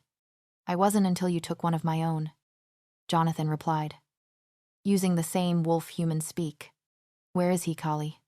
Kali gestured to one of his members who brought Harvey to the front. Harvey was bound and gagged and barely conscious, his veins tinged with purple. Brian growled loudly as he saw his father. What did you do to him, Kali? Jonathan asked lowly. Nothing much. Kali motioned for his men to release Harvey, who fell to the ground. Kali added, He's a good man. Too bad he is paying the price for it. Maximus. Dad growled. We're going to give you one chance. Release Harvey and surrender. Anastasia told everyone. Get ready. As Kali's form began to tremble, Kali snarled. Never. On Damien's howl, they attacked. Anastasia, her brothers, and Luke easily led the pack. Anastasia sank her teeth into the first Nightwalker wolf she found. His blood was bitter as she bit down harder and threw him behind her. Discarding him like a toy, she let her wolf fully consume her mind. Thankful for the chance to release anger and attack those responsible, her wolf attacked almost blindly, sinking claws and teeth into any wolf with purple-tinged fur. She was vaguely aware of Luke near her, attacking and dodging wolves, taking them down one by one. She howled in pain as a wolf got a hold of her hind leg. She turned, trying to swat him away, but he bit down harder, causing her to whine. She snarled loudly as Luke barreled into the wolf, throwing him off her. She crouched down, breathing through the pain. As Luke finished him off, Luke looked at her, his muzzle and paws tinged red with blood. Are you okay? Anastasia snarled loudly and jumped over Luke, tackling a wolf who attempted to ambush him from behind. Her teeth sank into its neck, and there was a resounding crack as the wolf went limp. She bared her muzzle as Luke looked at her. She sensed his sadness, but they had no time to discuss it as Xaden howled. Without a word, Luke and Anastasia attacked simultaneously, easily taking down the two wolves who ambushed Xaden. The grass became soaked with blood from both their packs and the Nightwalker as they fought tooth and claw. Anastasia, her brothers, and Luke led the charge, striking down wolf by wolf as they neared the three alphas engaged in 2-on-1 combat. Anastasia's wolf crouched low, snarling at the pain in her leg, trying to peer through the circle of Kali's subordinates. Kali's wolf was huge, bigger than Dad and Jonathan but more gangly. His purple fur stuck out as if he had been electrocuted, and his eyes were a sickly yellow. Dad and Jonathan moved seamlessly, attacking together. But Kali was equally skilled. Blood dripped from Kali's teeth as he managed to bite and scratch both opposing alphas. Anastasia growled lowly as she saw Kali smack Dad back. She looked at her brothers, knowing they had to intervene. On their signal, her brothers chorused. Their opponents crouched low, and on her brothers' howls, they attacked Kali's last line of defense. Anastasia's wolf had a strategy of wounding them to the point where they could not get up, moving like a human boxer, aiming for the gut and head, only going for the neck when necessary. A searing pain racked the back of Anastasia's skull as Dad's wolf was sent flying straight into a tree. Her wolf sank her claws into an opposing wolf's stomach before rushing to his aid. Dad stood up shakily. Anastasia ducked under his neck as he drooped. He was weak, a poison coursing through his veins stemming from the multiple bites Kali had inflicted. Dad was bleeding, but the unknown poison was the more life-threatening issue. She attacked a wolf who attempted to attack Dad while he was down. She bit into its neck and tossed it away. She looked at Jonathan. He had been bitten as well and his stamina was weakening. She howled as Kali pounced on Jonathan. using momentum from a tree. But before he made contact, Luke tackled him in midair, using his front paws to pin Kali down by his neck and attacking him. Rowan was closest as he checked on Jonathan. Both alphas were weak and disoriented. Luke was holding his own against Kali for now, pinning him and trying to end it quickly. But Luke's hold was not enough. Kali positioned his hind legs under Luke and pushed him off. Kali stood and wasted no time as he charged. Luke Anastasia shouted as Kali lunged for his hind legs. Luke dodged but was not fast enough as Kali's jaws closed around his ankle. Luke's wolf whined in pain as Dad, Jonathan, and Anastasia lunged, taking Kali down and causing him to release Luke's ankle. Anastasia's wolf bit at Kali's stomach, ready to disembowel him. Jonathan pulled at his legs while Dad went for the jugular. Kali's muscles tensed, and Anastasia tightened her bite as Kali howled and bucked, throwing Dad and Jonathan off. She roared as Kali's claws dug into her muzzle and returned the favor before scrambling to her feet to put distance between them. They circled each other, assessing capabilities. Despite the bite in her leg and her energy depleting, "Do you feel it?" Kali's voice was low but clearly audible. Blood dripped from his side where Anastasia's teeth had exposed the flesh, the poison, coursing through your veins, sapping your strength, slowly killing you. She bared her muzzle as he stalked her. "Give up now, little wolf. Save yourself the slow and agonizing death. I will make it swift and merciless. In your dreams," she thought as she lunged. Her jaws opened. But Kali hit her under her chin with his paws. She tasted her own blood as her teeth and tongue gnashed together. Their heads clashed as she tried to throw him off his legs. A radiating pain erupted from the blow, blurring her vision slightly. Kali sensed this and went for her neck, but she sidestepped him at the last second. Her wolf stumbled slightly from the definite concussion and the burning pain in her chest as the poison from Kali's body started to accumulate in her heart. She tackled him again, rising to her hind feet as her claws captured his head and her teeth sank into his neck. He howled in pain and tried to throw her off, but she stood her ground, biting harder through bitter muscle and blood. Kali jumped and used his hind legs to push her away. She rolled her neck to distract herself from the pain. "You're a good fighter, little wolf," he commented. "I am half inclined to spare your life so you can fight alongside me." She looked at him, snarling and breathing heavily, before charging again, aiming for Kali's head. But she did not see his next move coming. Kali lay flat on the grass, avoiding her tackle before rising to his hind legs and throwing her into the air and capturing her neck between his teeth. Her heart hammered, and she managed a cry of pain as he rattled her body. She was bowed, unable to move or fight back.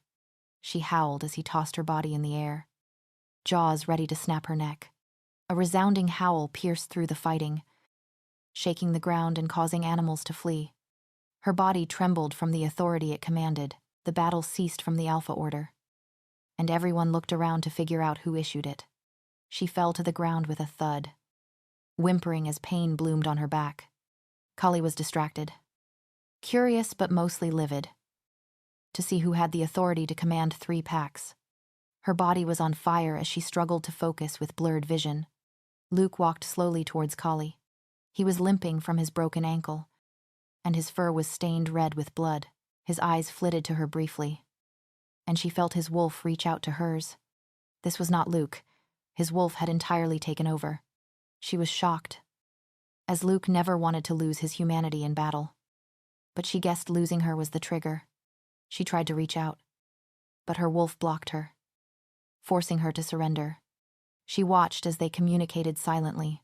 Luke ordered her wolf to stay down, and her body shuddered under the force of his command and pain. But she lacked the energy to fight it. He refocused his attention on Kali. Both wolves were equally battered and bruised but still standing. Luke circled Kali, muzzle bared and ears low, challenging him to a duel.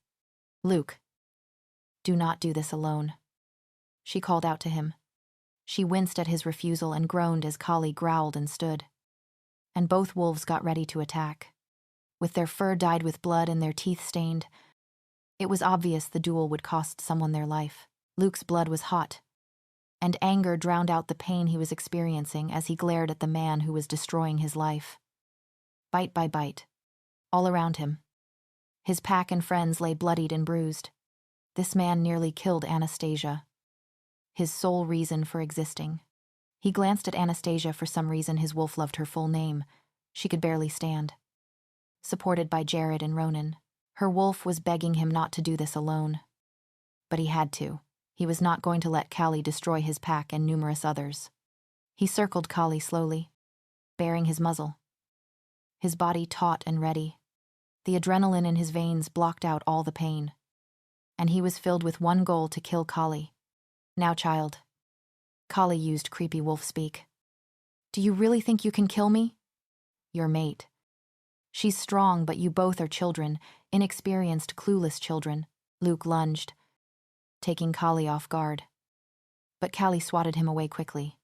Callie lunged and swiped his paw across Luke's face. Luke howled in pain as warm blood dripped from his eye into his mouth. How's the eye? Callie sneered. Luke roared and sprinted. Callie dodged, but Luke feinted, extended his claws, and swiped at him. Right back at you. Luke snarled, as blood caked Callie's face.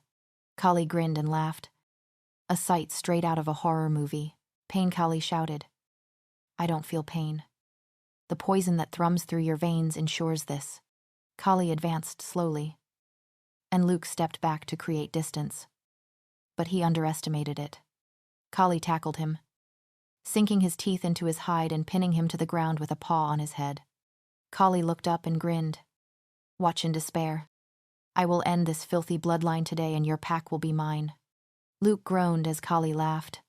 Luke looked at everyone, including Anastasia. She was pale, propped against Jared, getting weaker as the poison flowed.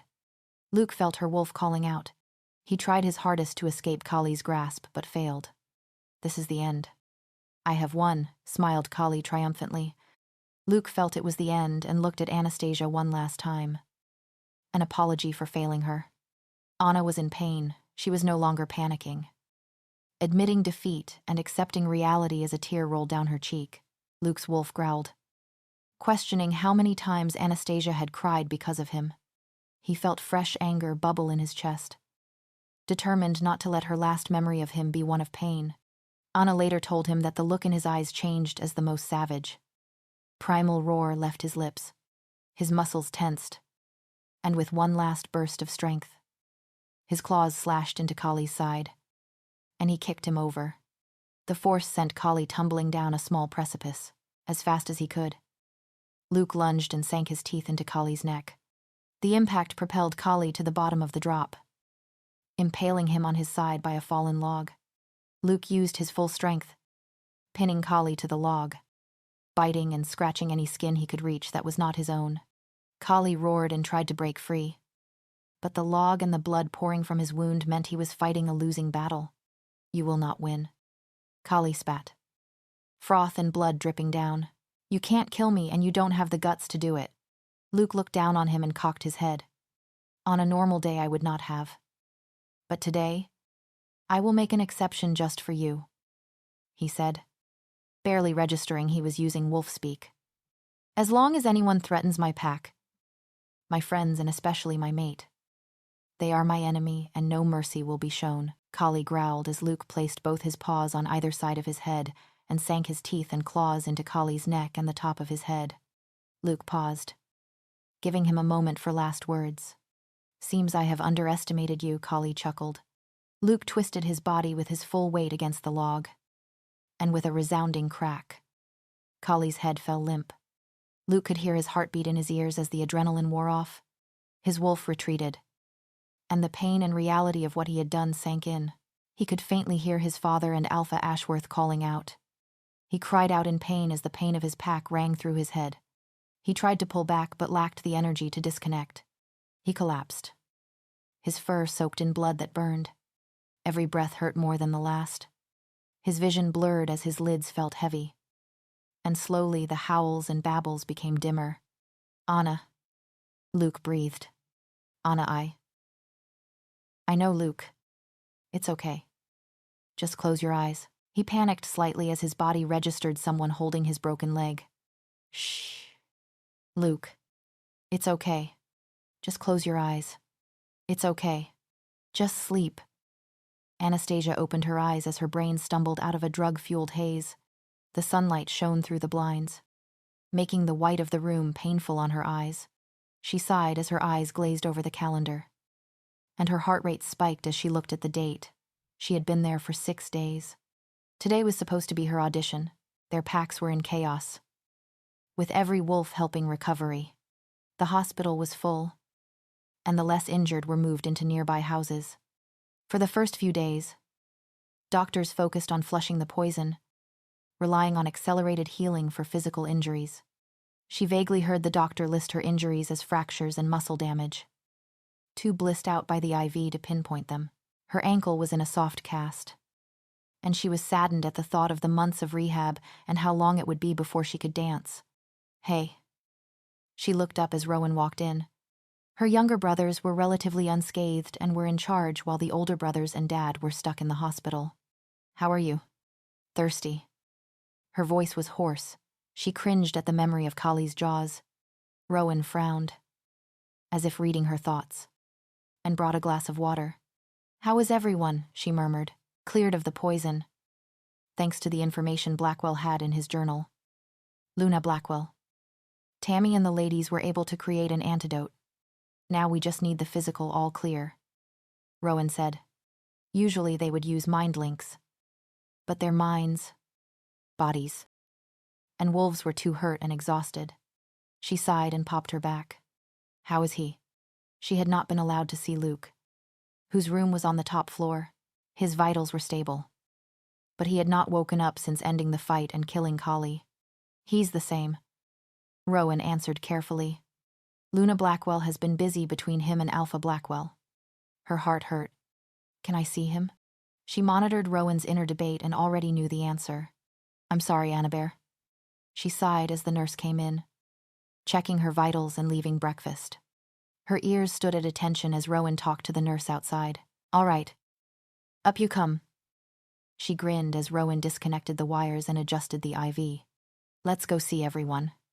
She smiled as he placed her in a wheelchair, but her joy at freedom was quickly replaced by sorrow as she saw the aftermath of the fight firsthand. She talked to the nurses and comforted everyone.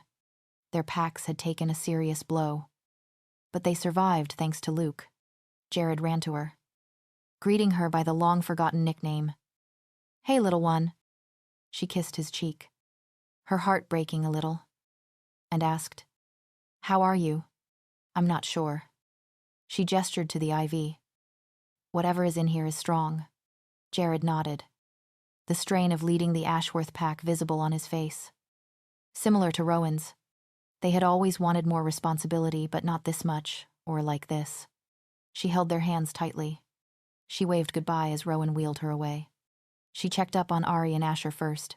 Kenna and Haley were with them, watching them like a hawk. Ari and Asher had stayed at the back of the fight, ready to kill any wolf who dared make a break for the pack. Where their mates were, other than hairline fractures and scratches, they were fine but kept under observation. She left their room as Asher and Kenna started arguing about who had the cooler scars. Hey, hothead, she chimed softly, waking Axel up. He smiled, which she rarely saw.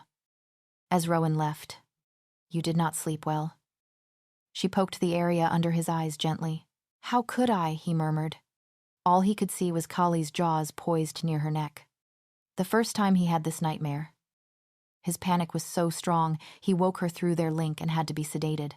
She rubbed his back as they talked quietly, with a fractured leg and collarbone combined with blood loss. His road to recovery would be a long one. She reached out to Rowan quietly as Axel fell asleep again.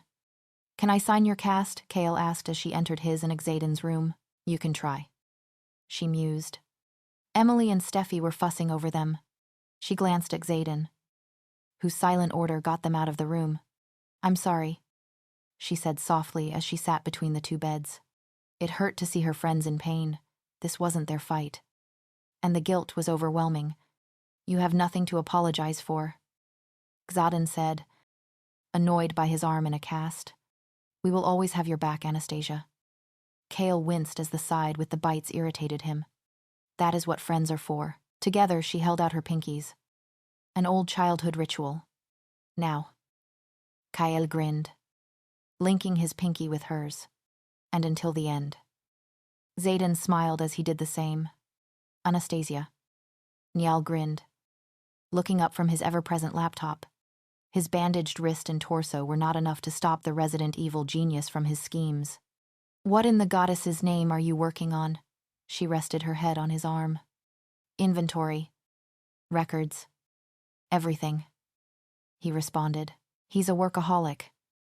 Damien muttered, pulling her to his bed with his good arm. She chuckled, resting her head next to his torso. Avoiding his stitches.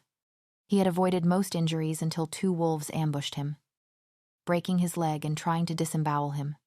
She and Axel were kept awake by the panic of the same nightmare. Dad's ready to see her. Rowan's voice woke her up. She must have dozed off. She waved sleepily to her brothers as Rowan wheeled her to Dad's room. There's my fighter. Dad grinned. Whatever was in his IV had to be a happy pill. Or perhaps it was just Dad. A source of strength for their pack.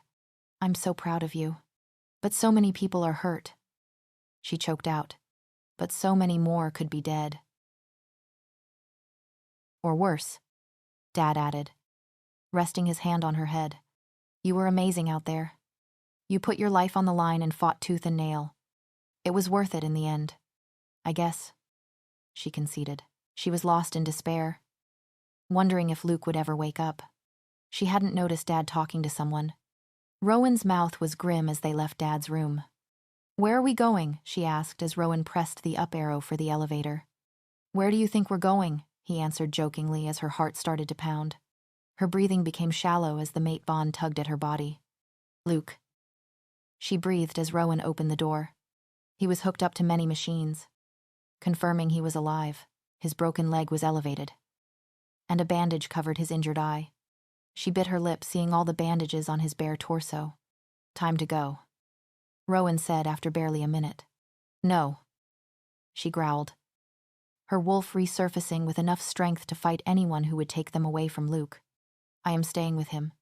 Rowan did not hide his shock, nor did he fight her.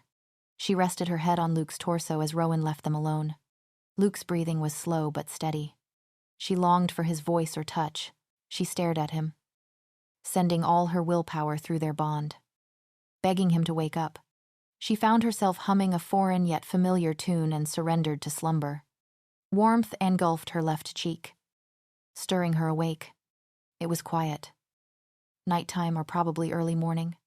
She blinked, finding an icy blue eye looking back at her. Luke. She jolted up. Luke. She grabbed his hand and kissed it as he smiled weakly. She was nearly crying with relief and joy as they sat there, just looking at each other. Shall I call a doctor? No. His voice was raspy. No. He held her as tight as he could. Not tonight. I just need you. Her chest caved in on itself at the sheer desperation etched on his face. She nodded, hoisting herself up, taking care not to disrupt their treatments.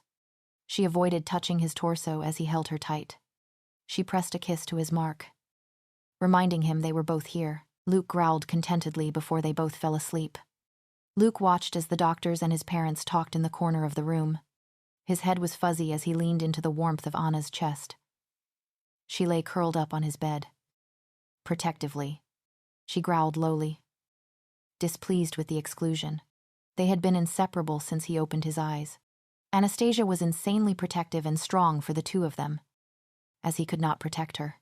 From what they heard, it would take 3 solid weeks before he got out. They're annoying me, Anna muttered. He looked up at her, his heart hurting as he saw the pain in her eyes. He closed his unbandaged eye as she traced the skin beneath his injured one. He kissed her softly, trying to relax her. She was not sleeping well as his nightmares, coupled with her brothers, kept her busy. He kissed her neck. His mark, not ready for verbal discussion. Luke. Their attention snapped forward as his name popped up in their conversation. He growled lowly, rattling the door. capturing everyone's attention. I think it's time you started speaking to us directly. Anna's words were cold. They could feel and see how the day of the fight had changed Anastasia and him. His father's wolf was on edge. Uncomfortable with the new power Luke's wolf possessed, the doctor cleared his throat and faced them. Well, Mr. Blackwell, the good news is that your body seems to be healing nicely. You too, Ms. Ashworth. I figure you two being so close is accelerating your healing. Bad news is that you'll be here until the end of the month, but the good news is you'll be able to take the bandage off your eye. His hand drifted to the injury. The bond only betrayed his nervousness to Anna as he nodded. He zoned out a little. But Anna was paying attention.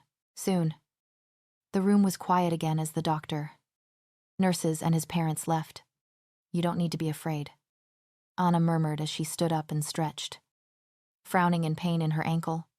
What if I can't see again? He looked up at her, his mind racing. Anna smiled and pushed some of his hair back before kissing his forehead.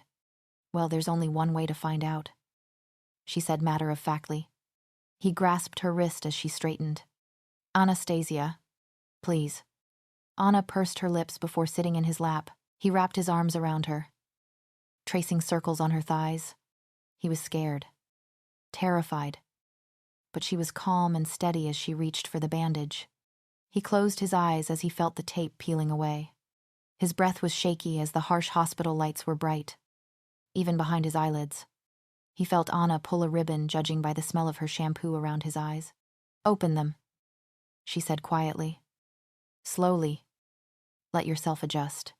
He sighed and winced as the brightness assaulted his injured eye. Anna shushed him and held his hand as he regained his sense of sight. He could see the red of the ribbon. Anna was patient. You can take it off, he murmured. He inhaled the perfume on Anna's wrist as she untied the ribbon. He winced as he faced the full light. But his heart raced as Anna's face came into view. Her smile lit up the room. He cupped her face and smiled with her. He could feel her trying to calm his thoughts as she looked at him, her concern racking through her body as she touched the tender skin beneath his eye. A scratch. A scar. Extended a couple of inches below and above his eye.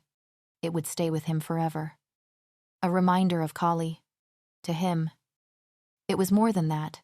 It was a testament of the day Anastasia put her life on the line for their packs, and the day he was ready to die for her. He vowed never to let something like this happen again. Your father is uneasy, she said internally. I think he knows. I know, he replied, his fingers slipping under her top to trace patterns on her back. Things are going to change soon.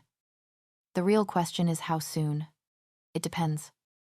How involved do you want to be with the Ashworth move? He growled lowly. You know I'll be with you every step of the way. Anna smiled. It would be a couple of weeks before a full-scale move is underway. Most of us are down and out for the count now. Rowan and some others went out to scout this morning. I can send some others, he mused. I'll ask Brian to sort that out. Seth will definitely help out as well. Would a group of 20 work? Your alpha is showing, Anna commented with a chuckle. Every time he heard her laugh, it was a blessing, as memories of nearly losing her were still forefront in his mind. It's very generous of you, but I want you to focus on your recovery. He smiled and kissed the top of her head as they got lost in their thoughts. Their minds intertwining, they relived each other's fear, pain, worries, and relief. Within those moments, they became one. Never again. Anna's eyes flickered to his, both filled with a promise. Never again. The following weeks were terrible. Anastasia had been discharged with strict orders for rest and physical therapy, but was soon readmitted for stress and overwork. Luke and she were sharing a room so he could monitor her. Anastasia. His low voice was laced with a warning as she sat typing away at her laptop. Her eyes had not left the screen for hours, and she sensed he was half inclined to throw it across the room. It's the school, she murmured. I have asked them to defer my audition. And she bit back her tears. Luke sifted through her thoughts. Luke reached across to tilt her head. Don't give up, my love. They said you showed promise. They still want you. Yes, but how long are they willing to wait for me? She murmured. laying her head on Luke's stomach as he ran his fingers through her hair. Brian tells me that your lands were left untouched. Luke's voice reverberated with power. Save a couple houses on the northern boundary. But yes, relatively untouched, she replied, tracing the outline of his muscles. When are you planning a first move? When at least Ari and Asher have been given the all clear, she replied. They will go with all the college gens and start working. They can more than defend themselves, if anything. Then the kids, and finally, everyone else as they get the all clear for travel. Luke's fingers stopped wandering on her cheek, commanding her attention. Yes. His warm hand cupped her cheek. When do you leave? She kissed his stomach to reassure him. I'll be one of the last. More than likely I leave with Axel. Damien and Dad. The four of them were the hardest hit and some of the most vital people in the pack. His thoughts whirred. And when do you want to come back? Her breathing hitched. She knew they needed to talk about the next step, officially becoming part of his pack. Definitely when my family can hold their own. She thrummed her fingers. Months from now. Luke bristled. I don't think I can wait months. His unvoiced fear related to the evident power shift and potentially deadly arguments between him and his father. Most of the Blackwell pack had renewed belief in Luke. She hoisted herself up onto Luke's bed and pressed a kiss to her mark on his smooth skin. I know. Luke's arms coiled around her. They stayed quiet. Thoughts weaving. Luke planning months ahead while she planned day by day. She looked up as Luke's body tensed. He sensed their parents. Our parents are here, he muttered. She shifted as the door opened. Hello, Anna Bear. She grinned as Dad wheeled himself in. Having been cleared for restricted mobility. I hope you've been resting. For the most part, she commented. Family meeting this evening. Dad tried to probe her mind. But she stopped him. Luke cleared his throat. To what do we owe the pleasure of a visit? She locked her fingers with his, hoping to calm him before a fight with Jonathan. Dad assessed Jonathan, whose wolf was riled up. We managed to capture some renegades. We're having a pack meeting to decide what to do with them. I will be there. She looked up at Luke. I can act as your proxy. No. Luke cracked his neck.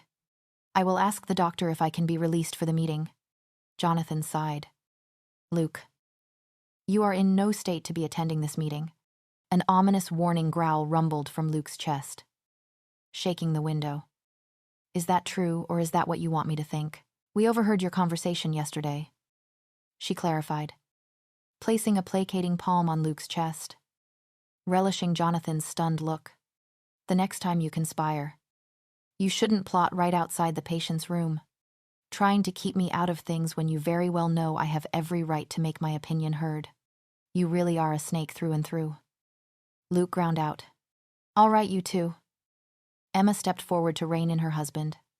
The meeting starts at 1 o'clock. I'll make the necessary arrangements. They left. Anastasia sat up and straddled Luke's lap. He smirked. You know you're not helping by instigating quarrels. She brushed his hair back, lightly touching his scar. Yes, but he doesn't help by rejecting reality. Luke's hands drifted to her waist. What am I going to do when you go? I don't know, but we will be fine. His beautiful blue eyes swirled with emotion, and he captured her lips intensely. Maternity ward is on the 4th floor, guys. Jason's cockiness broke the atmosphere. Hey, guys. She greeted them. They were followed by the doctor with a wheelchair for Luke. She helped Luke put on a clean t-shirt as the doctor called for a special van. Shouldn't you be using a crutch? Anna Seth eyed her ankle in the air cast. She ignored his glare and said she was fine. Seth, watch her, Luke ordered. She rolled her eyes but didn't fight his wolf's need to protect her. Jason and Brian stood on either side of Luke. She looked at their inner circle. Let's go. Her father chaired the meeting. Luke and Jonathan sat on opposite sides. Damien warned her. Just be careful. She smiled, trusting he would protect her. Niall was debriefing them on the Ashworth's proposal. Are they volatile? She asked. Luke nudged her, calming her attention. His calmness unnerved everyone. He was a far cry from the emotional boy months before. Harvey spoke for the Blackwells, saying the renegades were stable, admitted error, and were willing to adopt their ways. I think I speak for everyone when I say that I am hesitant in letting them into either of our packs. Luke muttered. Earning murmurs. Jonathan's irritated growl started. She curled an arm around Luke. Careful. There's no sense in fighting. His fingers stroked her arm. I am no one. Luke's voice was void of emotion, striking fear in her. I just merely the man who destroyed a maniac who could have easily conquered our pack and every pack in his path. Forgive me for wanting to see that job completed. Jonathan bristled. All right then. He flung his pen down. What do you suggest we do? Separate them. Dad fought to hide his smile. Luke suggested blindfolding them, taking them to different parts of the country, and setting them free. Arguing they won't survive without the power of a pack, he suggested microchipping them to monitor movements. Why are we giving them the benefit of life? One of the Blackwell elders spat out. But they did. Luke countered. Collie spent weeks at the border of Ashworth lands taunting them, yes, but giving them the chance to flee before things got physical. Even as he stood before us, he gave us a choice. A chance. As evil as he was, Collie was a fair man. I agree with Luke's suggestion. Dad piped up. Niall can have trackers prepared as soon as we're ready. My sons can disperse some around lands. We're ready to escort some mongrels. Brian piped up, with Seth and Jason smirking. I'm sure some of the younger wolves won't mind the task. Luke added, leveling Jonathan with a cold stare. With or without your permission. Now listen here, boy. Jonathan's voice raised. You are in no position to send my pack out on potentially suicide missions. This man, Jason fought back, has the power to stop not one, not two, but 3 packs in the middle of a bloodthirsty war. I think he's more than in a position to give some orders around here. No one was talking to you. Jonathan growled. He realized he had lost control of a huge portion of his pack. Jason. Luke's quiet command made Jason snap his mouth shut. Let's put it up to a vote. Dad suggested. Most of the room raised their hands. All right then. We will convene again for details. Luke. Jonathan called. I would like to speak with you. Alone. He stressed. Luke rolled his eyes. What is the point? You're going to be listening in anyways. Anastasia kissed his cheek before linking her arm through Axel's and leaving. She exhaled softly outside. Anastasia. Dad beckoned Axel and her over. Axel pulled her to his side. You wanted to speak to us. Her heart pounded. My audition date had passed while I was in the hospital. The school responded to my medical excuse. They cannot reschedule an audition anytime soon. But they said I showed promise. It is possible that they may consider a second chance audition. Dad hugged her. Oh, Annabelle. I'm so sorry. The disappointment caused tears to roll down her cheeks. Are you okay? Luke opened his mind to her. She nodded. Dad. Luke started evenly. I have no intention of turning the pack against you, but you have divided them already. Jonathan snapped back. Luke ceded. If they want to follow me, I cannot stop them. Dad. It's my birthright. I will become Alpha soon. Actually, a lot sooner than you may think. I am ready to lead. Jonathan snorted. Son. You are young. You have the entire world to see. To experience. There is so much you need to learn. You are not ready to lead. Maybe when you return from college. I'm not leaving the pack, Dad. Luke revealed. I have looked into online colleges. I am ready to lead. Son. Jonathan hesitated. Dad. Luke cut him off. Our pack was nearly decimated. You have to admit you made some and continue to make mistakes. When I faced Kali, I understood what evil is. I could see how power can twist the purest of minds. I can't let our pack fall into the same trap. There is so much we can do, but you need to let me. I agree. I am young and have a lot to learn. But you need to guide me, not shut me out. Jonathan was silent for countless minutes. All right. But my fundamentals still stand until you become Alpha. There is only so much I will bend them for you. He paused. You have changed, Luke. Luke's happiness shot through the bond, followed by a wave of ice. I hope so. Luke pulled Anastasia into his lap as everyone left. I say that went rather well. She caressed his neck. His lips pressed against her mark. It's the beginning of our end, Anastasia. Luke's groan broke the stillness of the dark morning. Anna sighed as he uncoiled from her and grabbed his cane to hobble to the bathroom. He returned to bed. Anna curled up into his chest. He traced circles on her skin, willing his thoughts to silence. Their packs were recovering. And the college gens of the Ashworth pack, including Asher, Ari, Rowan, and Jared, were heading back to their lands. Anna was restless about the separation. Houses used by nightwalkers had to be gutted and contaminated soil remediated. An idea from Niall, the Ashworth plans were in motion. He felt Anna's thoughts shift as she tried to wake.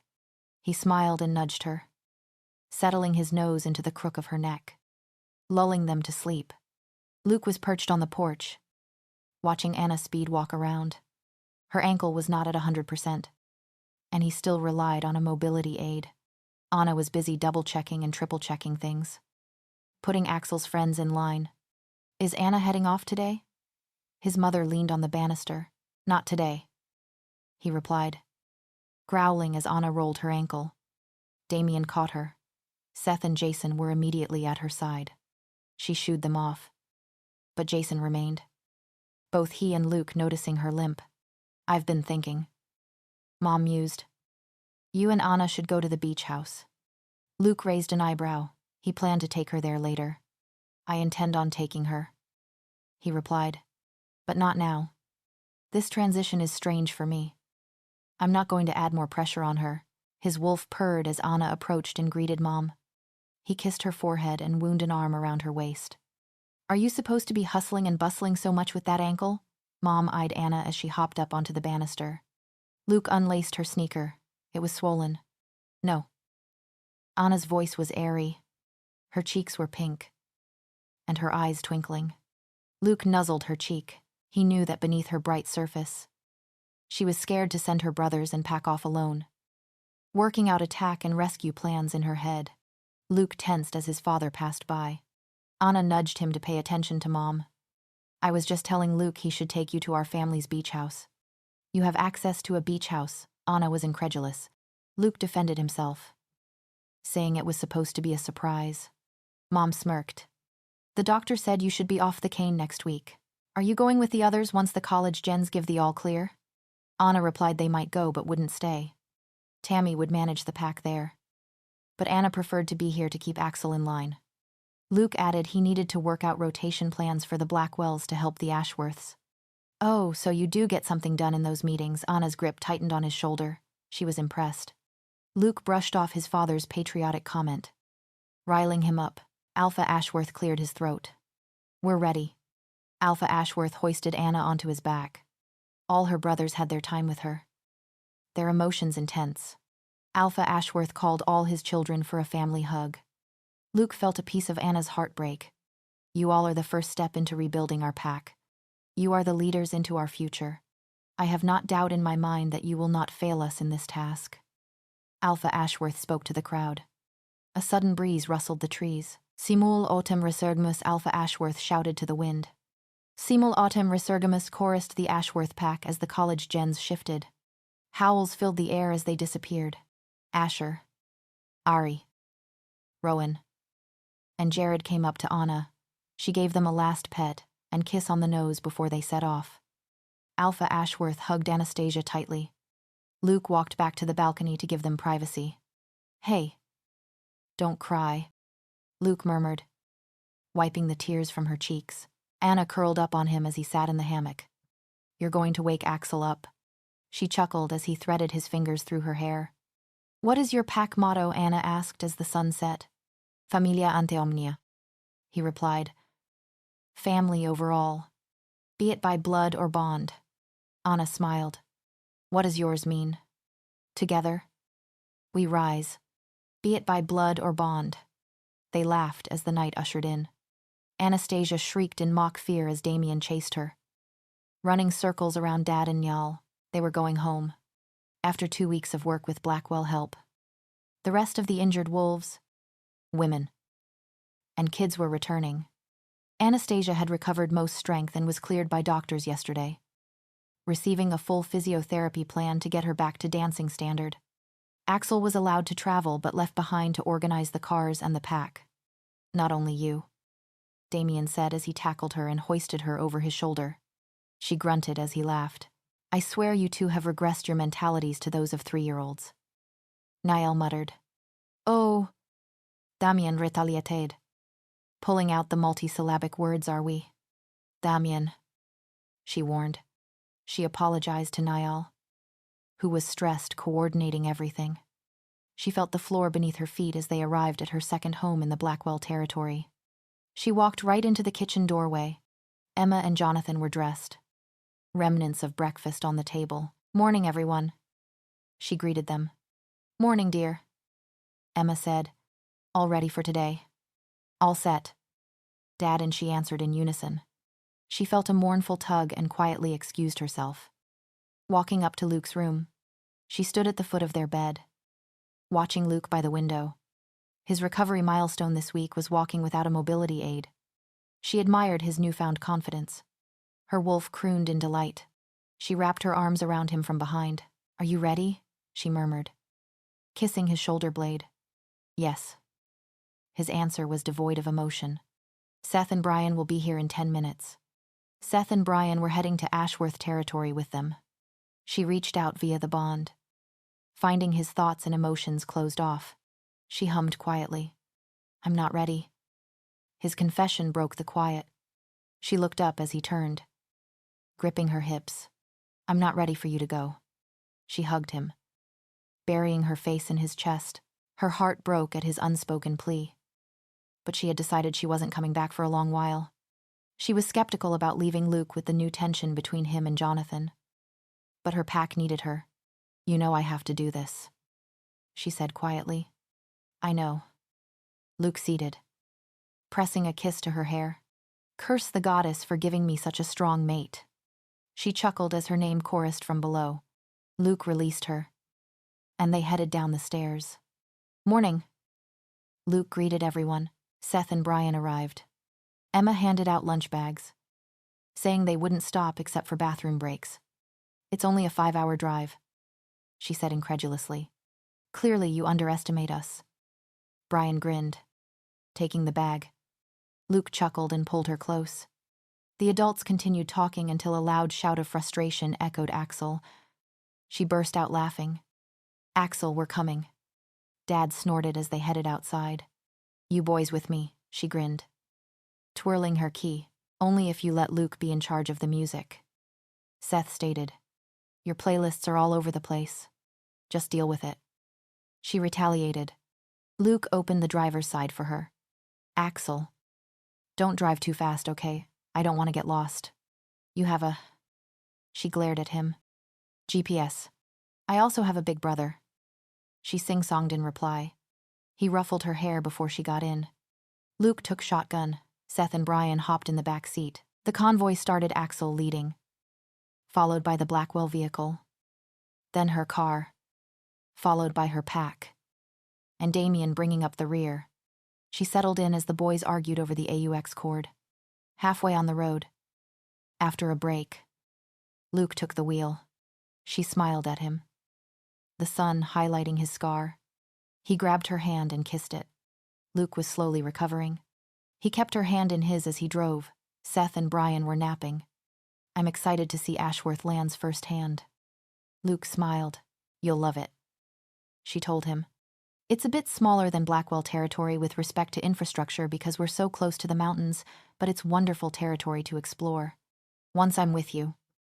Luke grinned. Her eyes opened wide, and her chest hurt as the great 3-story house came into view. Her fingers shook as she turned the car off and stepped outside. The brisk, cold air was heaven. She smelled rich soil, fir, and pine trees. Her wolf stretched and howled. Waking for the first time in a long time, she heard her pack and the Blackwells coming. She was home. Luke felt her excitement. He hugged her. Welcome home. He purred. Anastasia.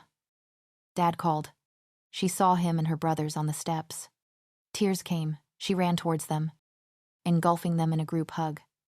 This was real. Please tell me you're not going to call a pack meeting, she begged Dad. Dad chuckled.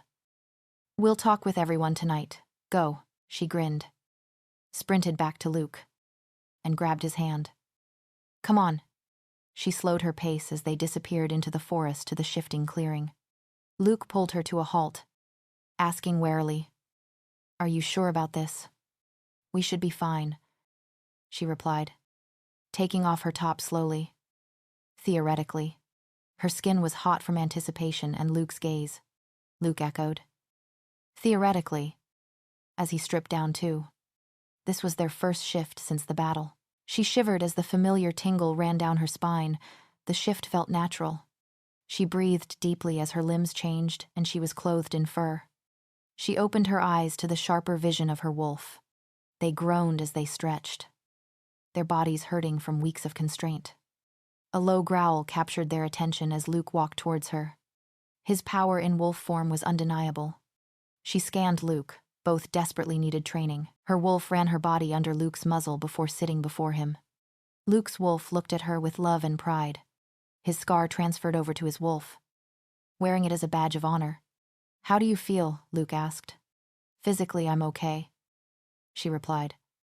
Definitely not up to fighting finest anytime soon. Hopefully we won't have to anytime soon. Her wolf whined and bounded up, ready to run and show their mate around. Luke's wolf snorted in amusement. Reluctantly getting up, she licked his muzzle once before they sprinted off. They covered every inch of territory their bodies allowed. She showed him the community spots. They visited the northeastern boundary where the Nightwalker pack had devastated the lands.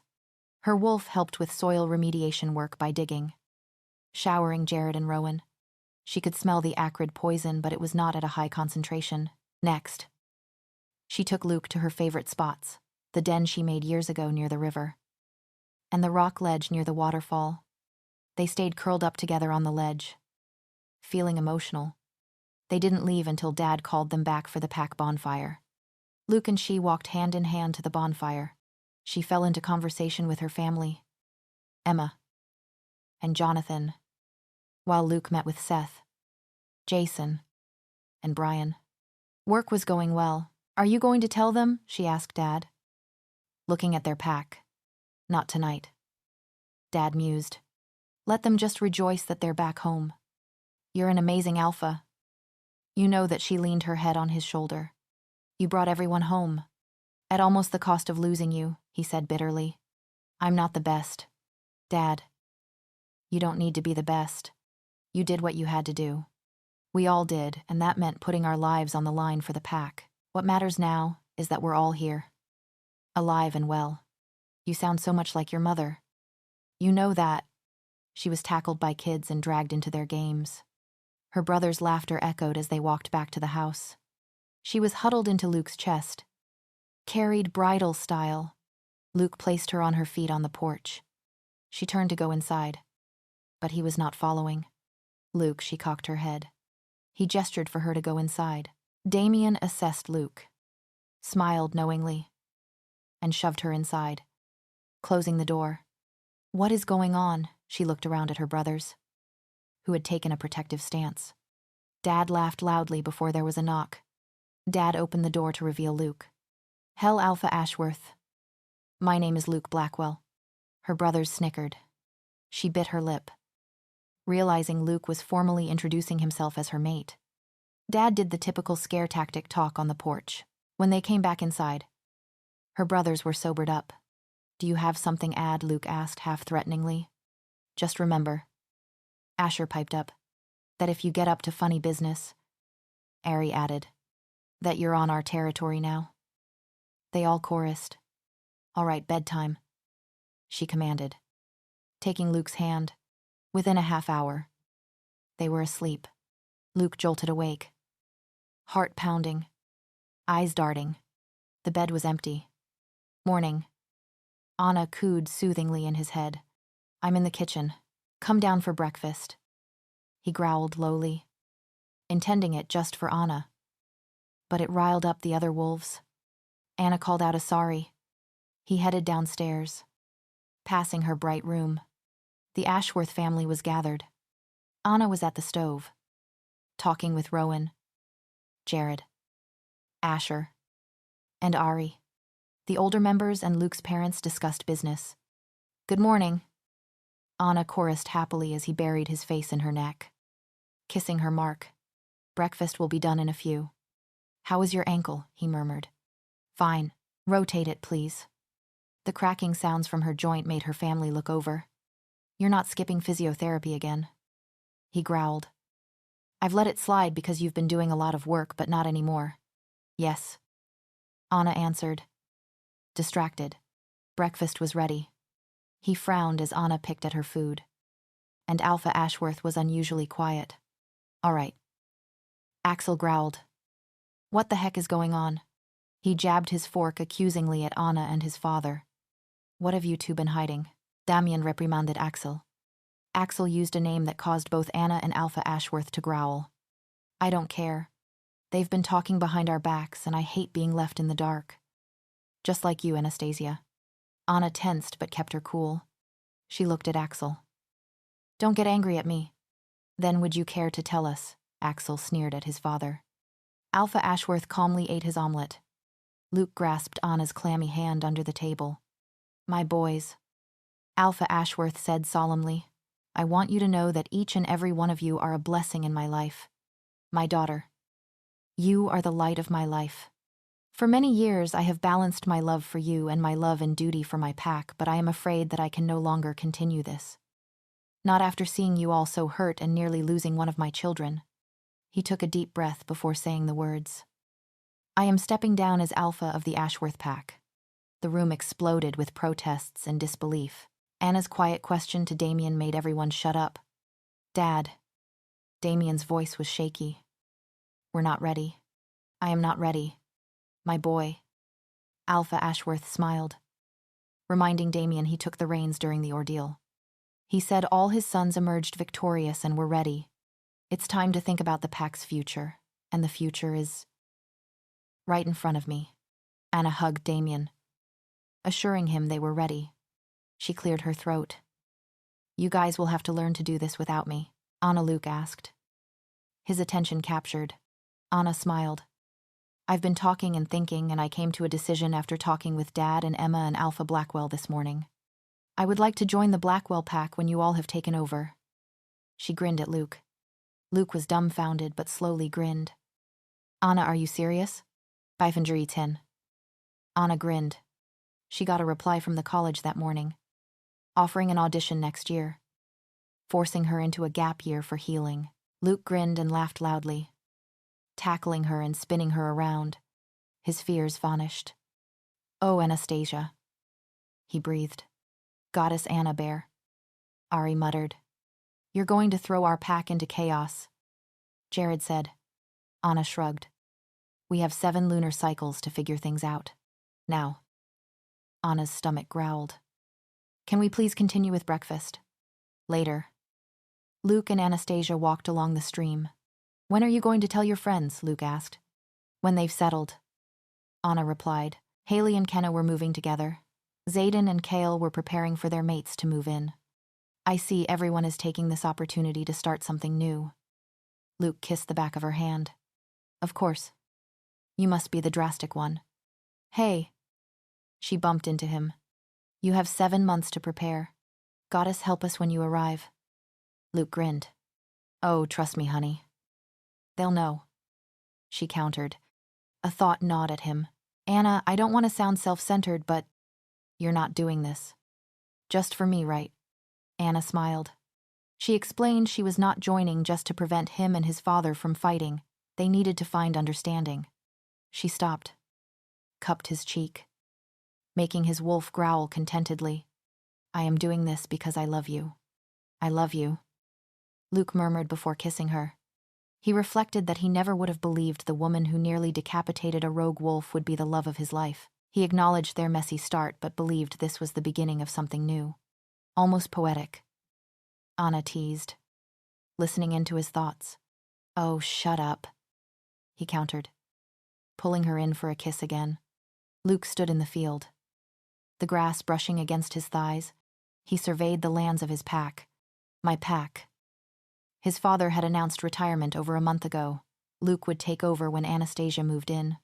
The decision was for the best. The pack needed a new direction. People came to Luke for advice, leading to fights and necessary weekend escapes to Ashworth lands. Luke. He turned to face Anastasia. She was dressed in a beautiful white dress. She proudly displayed his mark. Her hair was pinned with her mother's pin, the one she wore when she joined the Ashworth pack. She smiled, and the light around her shone brighter. Anna, he breathed as he kissed her forehead. They're ready. She smiled, fixing his shirt to ensure his mark was visible. Are you ready? He searched her face and thoughts. Anna smiled and cupped his face. I am. Are you? More than I ever will be, he murmured, kissing her softly. They savored the moment. Hey, cut it out. This is no time to play hooky. Anna and Luke laughed as Jason and Zayden interrupted. Their fingers curled together as they walked towards the ceremony. I have a hunch that this is going to be a recurring moment in our lives, Anna commented. Not for me. She's your problem now. Xaden yoked. Anna whacked Xaden. Definitely not going to miss the violence. Xaden muttered. Luke squeezed Anna's hand. This is it, Anna said softly, her nervousness contagious. If you think about it, there's only one other time you'll have to do something like this. Let's think of it as a trial run, he said reassuringly. Do I get a money-back guarantee? Anna smiled wickedly. He laughed softly. More like a lifetime guarantee. He stole one last kiss. See you at the end of the aisle. Anna smiled and darted to the back. Luke slipped into the clearing. The decor was simple, with peonies hanging from every tree. A fire roared. The Blackwell pack sat in a rough circle. His parents and the elders stood by the distinct aisle. When they sighted the first star, Dad raised his hand, and the clearing quieted. Good evening to all. Dad started. He spoke of the goddess blessing wolves with intense love and the tangible bond that forms between mates. And tonight, we are here to welcome a new but not unknown member to the Blackwell pack, the mate of my son, Luke Amos Blackwell. The pack cheered. Luke stepped forward. May I present my mate, Anastasia Lila Ashworth. All eyes turned as the Ashworth pack entered. Anna was nestled in white, smiling at Luke, surrounded by her brothers, whose power as new alphas was undeniable. Simon Ashworth stood behind her, beaming. Anna and her brothers walked to where Luke stood. Damien said softly, Tonight we say goodbye to the pride and joy of our lives. Niall continued. We all knew this day was inevitable, and we all knew that we would never be ready to let you go. Asher asked Luke to keep their sister safe and protect her with his life. Ari choked out that she would die 1,000 deaths for him. Jared smiled. To a long and happy journey together. Rowan grinned. Axel ended. And hell damn all those who plot against you. Anna blinked back tears, hugging and kissing each brother goodbye. Luke reached out his hand and kissed her temple. They turned to face his parents. Dad asked if anyone objected to Anastasia Lila Ashworth joining the pack. The clearing remained quiet. Anastasia, you have undoubtedly displayed your loyalty and your bravery, Mom said with a smile. I would be honored to have you as a member of our pack. Anastasia Ashworth. Dad's voice boomed. Welcome to the Blackwell pack. A loud cheer rang out. Luke hugged Anna, and they kissed softly. Now, please join me in opening our minds in welcome to our newest member to our pack, Dad announced. A spike of dread ran through Anna. Luke looked keenly at Anna. If at any moment it becomes too much, tell me. Anna set her jaw bravely. I will be okay, she murmured. Luke held Anna's hands. Their foreheads pressed together. Her thoughts and emotions surged towards the pack's mind link. He swallowed as he opened the gate. His mind instantly got louder. Salve ad Venice. Brian. Jason and Seth murmured. Salve ad Venice. Anna replied. One by one, the Blackwell pack welcomed her. Anna gripped his hands tighter as the mental influx increased, pushing through the pounding in her head and nausea. At last, they cut their mutual connection. People surged towards them. Anna stayed close. Her hand wound around his waist. As the welcome party started, so, what's next? Anna looked up at him, buzzed from excitement. Well, there is a beach house vacation with our names written all over it, Luke murmured, teasingly kissing her neck right above her mark. It's a good thing I did some shopping then, Anna murmured. Luke chuckled and kissed her forehead. He reflected that he never thought his life would end up like this. All because he fell in love with the Alpha's daughter.